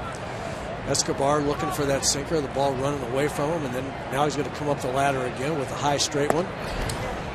Struck out Dozier on a high fastball in the 6th. Struck out Bauer on a high fastball. 2-2. And Torrey, he's all those guys went right up the ladder, and it's easier to do when you have 2 fastballs. Foul back. In walking Escobar in the 2nd, Samardzija did something only 2 other pitchers have done. Just the 3rd walk of the year for Escobar in over 100 at bats. This will be pitch number 100 for Samardzija. Sharply hit and a base hit. Good bat for Escobar. He's reached twice, and he ends a string of 17 in a row set down by Jeff Samardzija. Really good 2-strike approach. Watch how Eduardo Escobar keeps his head right down on the ball. He doesn't pull off of this breaking pitch. Watch his head right down at the ball. Here, a really good look at it. See him just drop his head right on the ball and drive it the other way. Great 2-strike approach. See what the Twins can do with it. Escobar, 1 steal on the year. The Twins have only stolen the Bauer steal, now 16 bases and 27 attempts. But it'd be a case here where just take a shot, get into scoring position.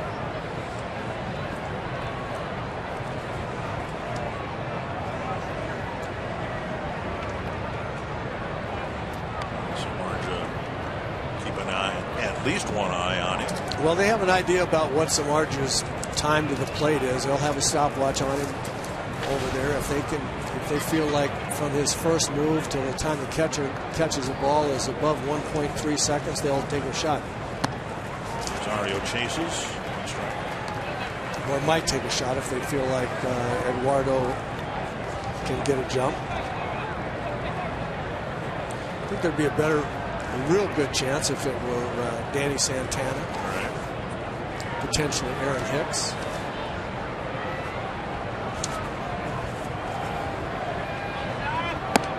Chasing again. 0-2. Rosario had 5 runs batted in his first 4 major league games. Just 1 RBI since.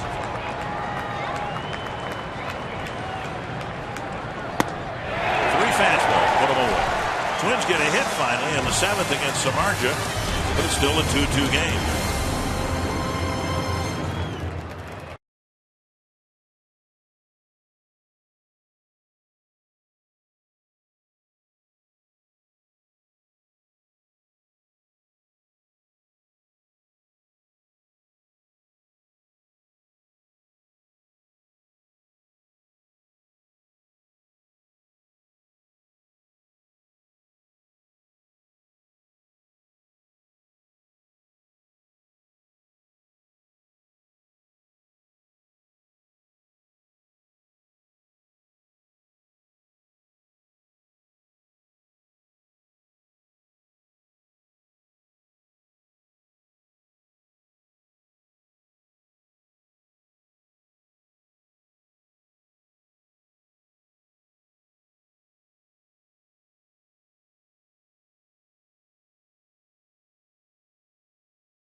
In today, Toyota, let's go places.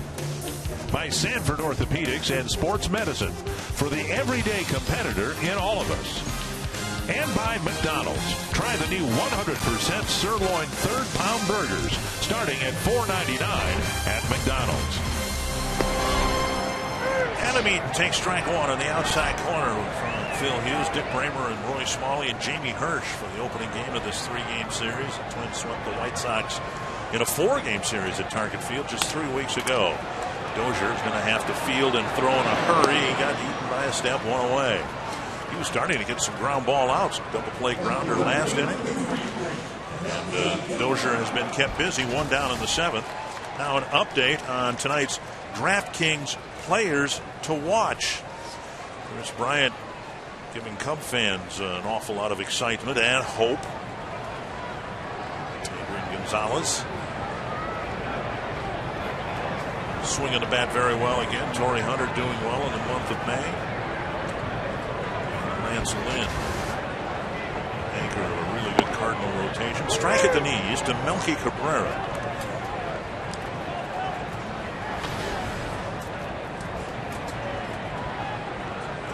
with a single in the first, a fly ball in the third, and a ground ball in the fifth. Strike two.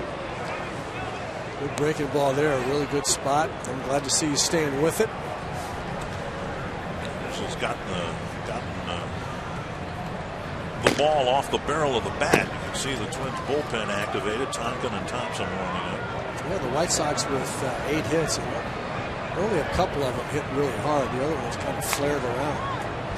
And you're talking about Phil throwing more ground balls here middle to late in the game. The one ground ball that he threw that was his undoing, really, was the little number that he was unable to make a play on, and that led to a couple of guys getting on with 2 outs, a 2-strike double. Scored them both, tied up the game.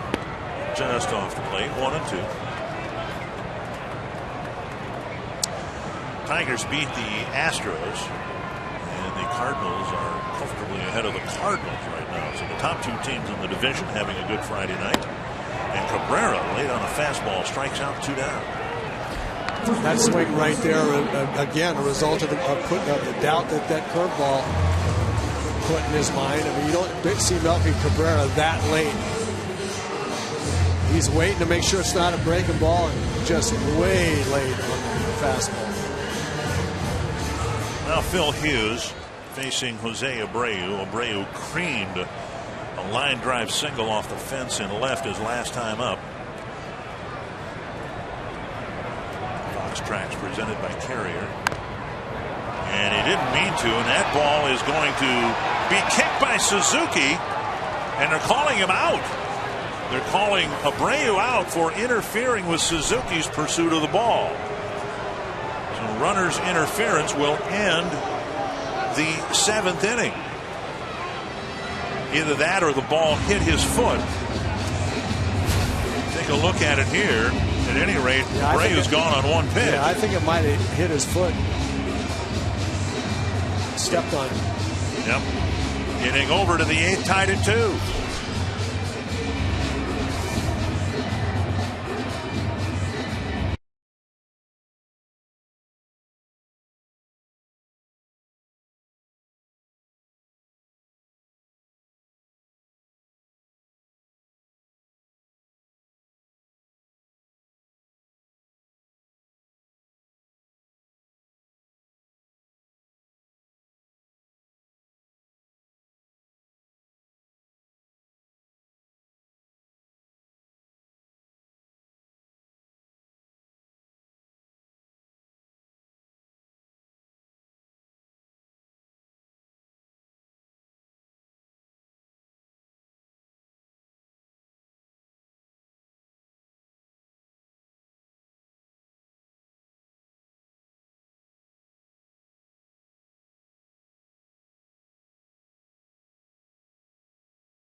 Retire Chicago's most dangerous hitter.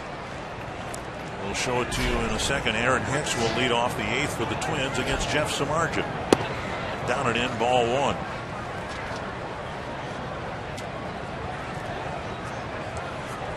Hicks 0 for 2, but he's made the defensive play perhaps of this whole series, at least so far certainly. A 2-run saving catch early in the ball game.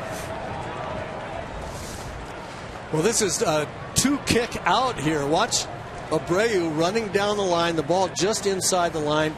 He'll hit it off the side of his foot, kick it into Suzuki's foot, and he kicks it. And that makes Suzuki immediately turns to the umpire. You'll see him said he kicked it. He kicked it off the side of his foot, off of Suzuki's heel. Suzuki said, "Hey, you can't do that." And Abreu in his tracks catches Hicks. Liner headed for the corner. One down. Good swing by Aaron Hicks. I'm really glad to see that.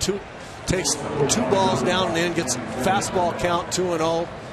Gets the big end of the bat out to the ball. Really ripped it. So a nice at bat by Aaron. Didn't result in a hit, but a really nice swing. Good at bat. Good aggressive at bat.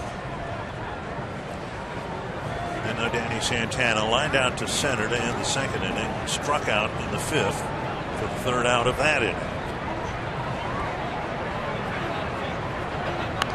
Bunted in the air, and that kicks foul. On this road trip from the 4th inning through the 9th inning, the Twins are now 4 for 49.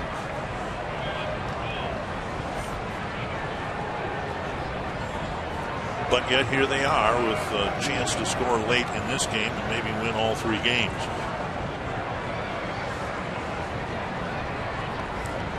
The 4, by the way, all singles, and that's through the 9th inning.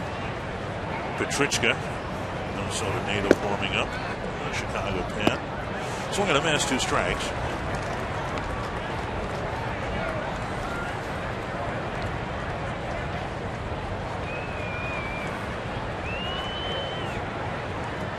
See if they go up the ladder again. Looks like Soto wants him to do that. Santana got a piece of it.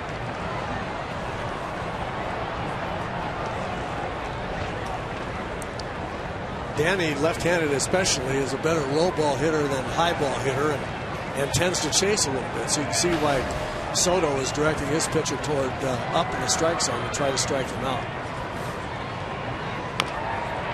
Up the line, foul. Butch will handle that.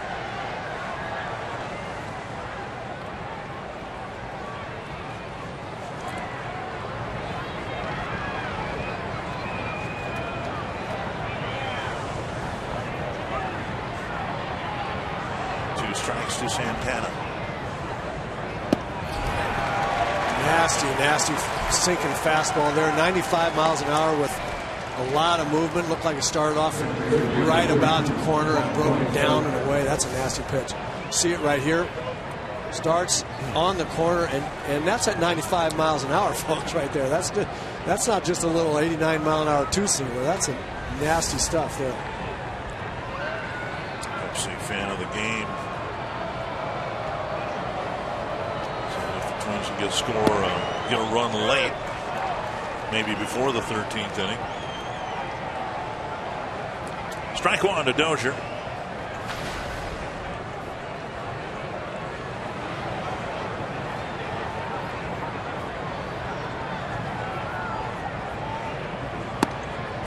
Ooh, just off the outside corner, close pitch.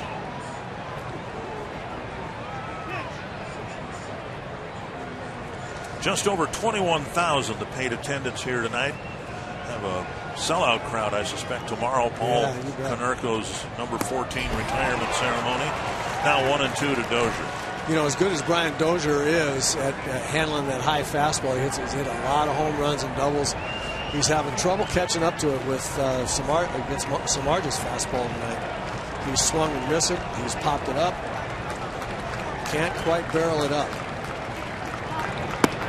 Just outside, and Samardzij with some steps toward his dugout. And the umpire had a little flinch, like he was going to call it a strike as well. I think that ball was outside, but it was close. And we'll see what Foxtrack says. Just outside.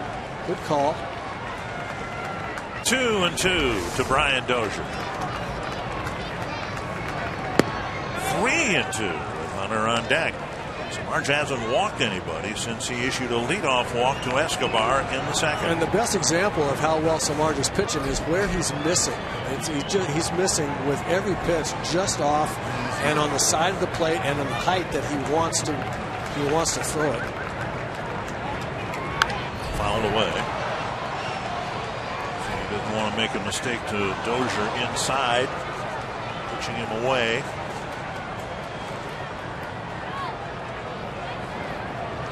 Number 118 coming.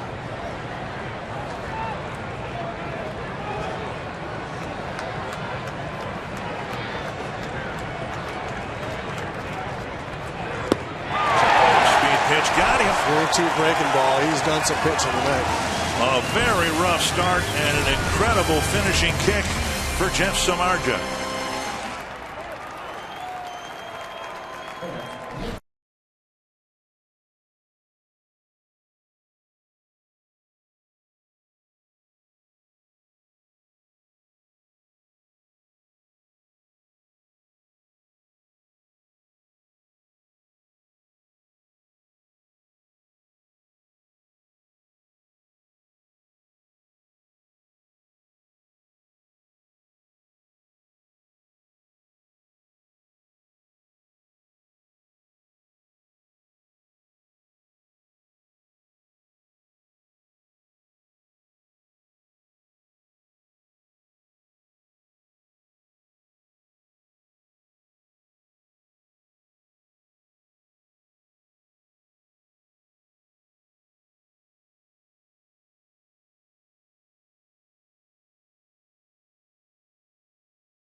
Phil Hughes is done. It's Aaron Thompson coming out of the Twins bullpen to pitch to the White Sox in the 8th.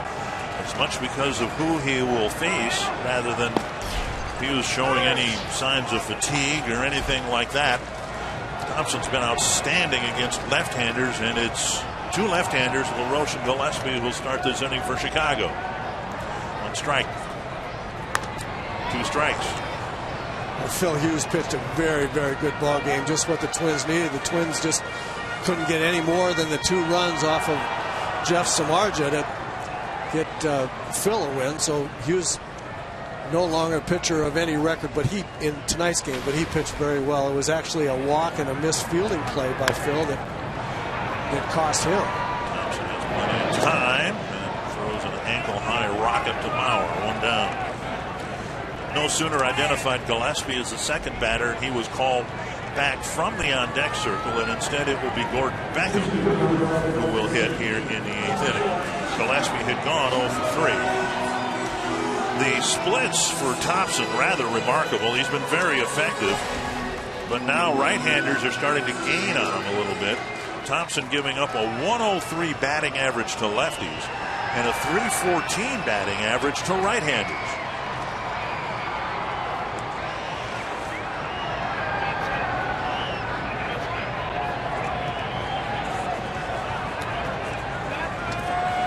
An interesting switch here by Robin Ventura. Gillespie, the left-hander, against left-handed pitching, hitting 333. Gordon Beckham, the right-hander, hitting 200. But Robin elects to send the right-hander up there. Ball 1, now ball 2. The right-hander, Alexei Ramirez, on deck. Beckham with a couple of home runs on the year, one of them against the Twins.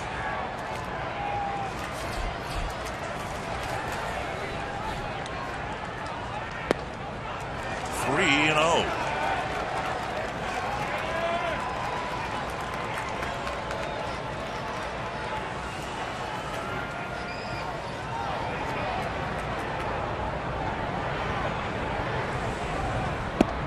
And a 4-pitch walk.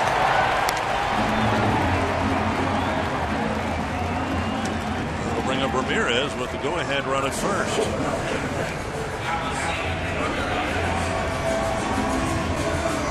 Ramirez got into a double play. The only time he faced Thompson, and he won't have that opportunity here. Molitor trying to navigate his way through late and maybe extra innings with his bullpen. A quick trip to the mound and an exit for Aaron Thompson. We'll come back to U.S. Cellular Field in a moment.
Professionals in the area.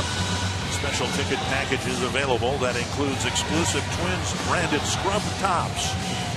Limited number of ticket packages are available, and your only way to get your Twins scrubs, visit twinsbaseball.com/healthcare for tickets and more info. Michael Tonkin into the ball game to face Alexei Ramirez. Ramirez has faced Tonkin twice and got base hits both times. Tonkin will try to get him here for out number 2. Get the ground ball double play. Well, I got to believe those base hits were on fastballs. This guy Ramirez is ever ready for the fastball. Tonkin, a fastball pitcher, but has now this year come up with a pretty good slider. We'll see what they start him off with. Fastball, strike one. Good spot on the outside part of the plate, breaking back on the corner. I'm still surprised Ramirez didn't offer at that. He is a first ball and fastball hit and every other count, as a matter of fact. He wants that ball thrown hard at him. Checked it first. Ramirez looking again toward Joe McEwing, who almost steps into fair territory to give the signs.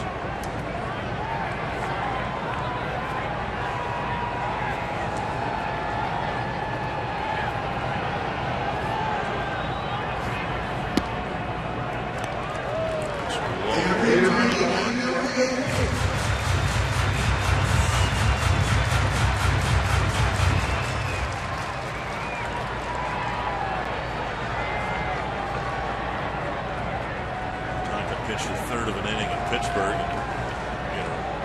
Awfully nice fielding play to get the big out he needed.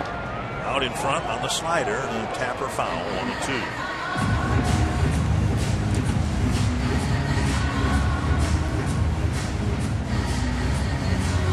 Blaine Boyer pitched in both games in Pittsburgh. The Twins would like to stay away from him tonight if they could.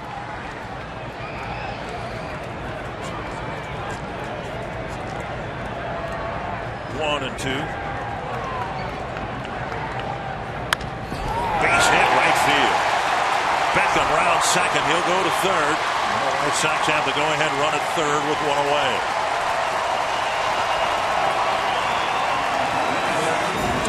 A 4-pitch walk, and now Ramirez is 3 for 3 against Michael Tonkin.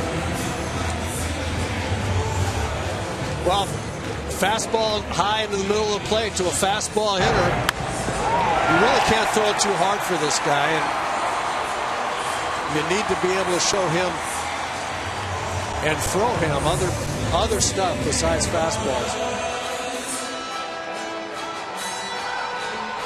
In rapid fire, Joe McEwing just flashed about 17 different signs to shunt the runner at first, Ramirez. Which basically means, here, drive this run in. Yeah. Twins shorten up the infield.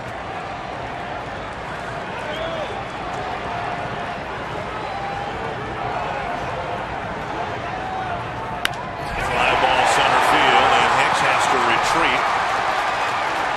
And the White Sox will take their lead. Shuck got the job done. Wasn't even supposed to play tonight. And he's gotten 2 hits, scored a run, and driven in an awfully big one here in the 8th.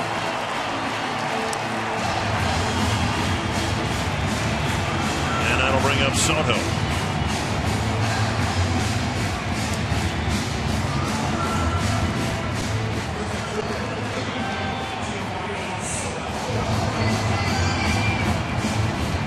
In the ball game tonight, Twins pitching has allowed 2 walks. They both have scored. Hughes issuing a leadoff walk to LaRoche in the 4th and led eventually to a 2-run inning. Thompson's 1-out walk here in the 8th has helped the White Sox score the go-ahead run.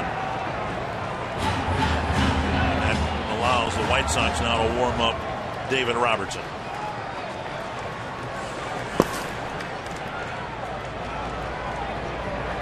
There goes Ramirez. Suzuki's throw. Handled on one hop by Dozier. It's a stolen base for Ramirez.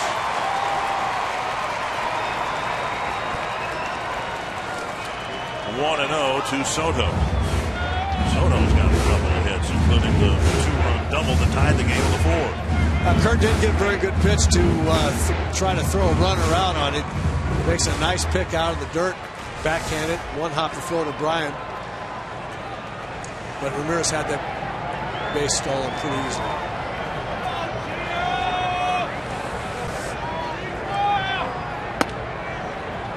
Fastball missing 2-0.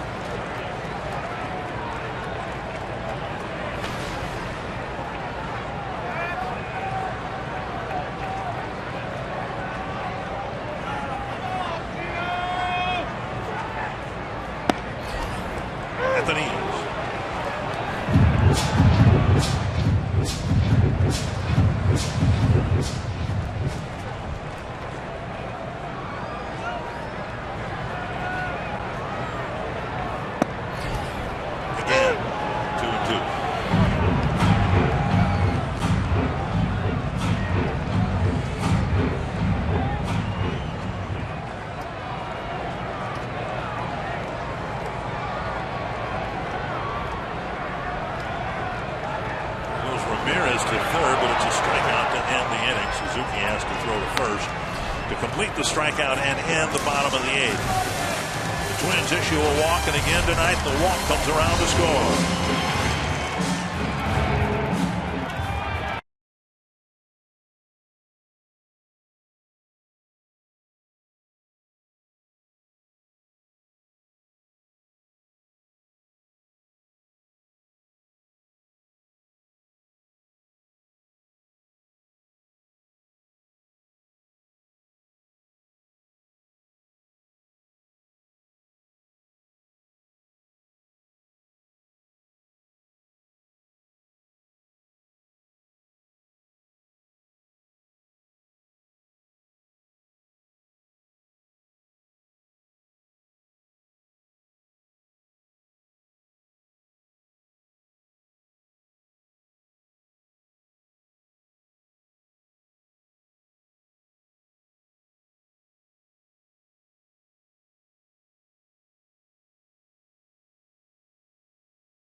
3-2, White Sox in front, heading to the 9th inning. Time now for What's Next, brought to you by CenturyLink. A mid-afternoon game tomorrow, and it's Paul Konerko's number 14 retirement day. Chris Sale had the worst start of his big league career as a starter against the Twins at Target Field, and he'll face Trevor May. Challenge at hand here tonight, trying to do something against David Robertson, who is as good as they come.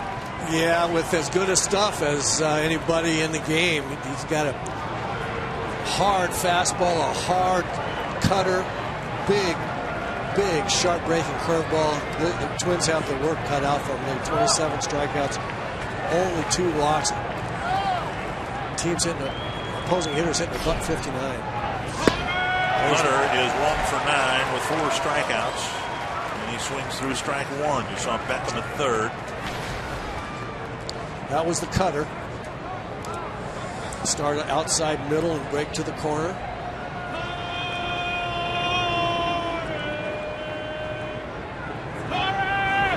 Here it is again, same spot. Where did he learn that pitch? A pretty good mentor in Mariano Rivera. Robertson set Rivera up at the end of Rivera's future Hall of Fame career.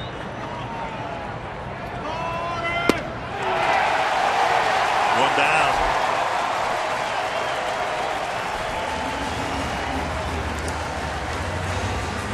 Mauer with the last RBI of Wednesday's game and the first RBI of tonight's game. Well, this was awfully big. 13th inning blast in the seats in Pittsburgh to win the game for the Twins. I'm sure use another one here. Mauer with a couple of hits and 7 at-bats against Robertson.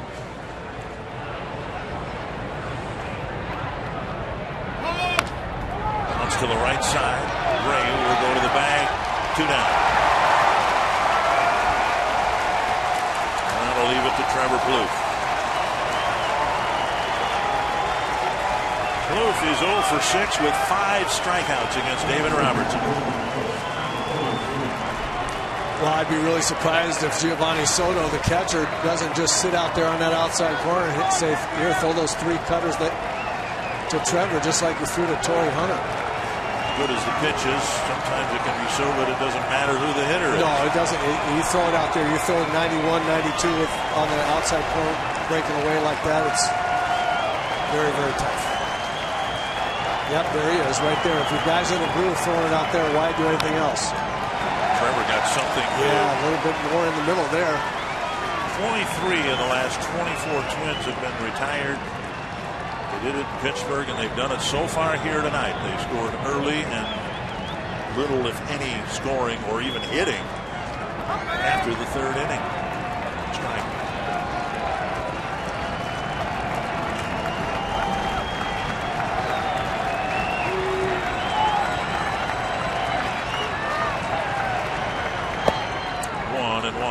If Plouffe can keep the game alive, Kurt Suzuki will hit.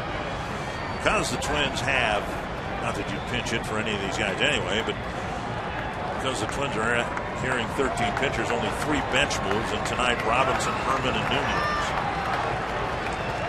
Not in a pinch hitting capacity, but you can imagine if Trevor reaches, the Twins might maybe pinch run Nunez for him. A little more speed on the bases.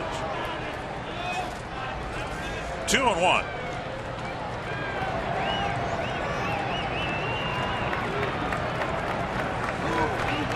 He's going to stay out there. Foul back. 2-2. The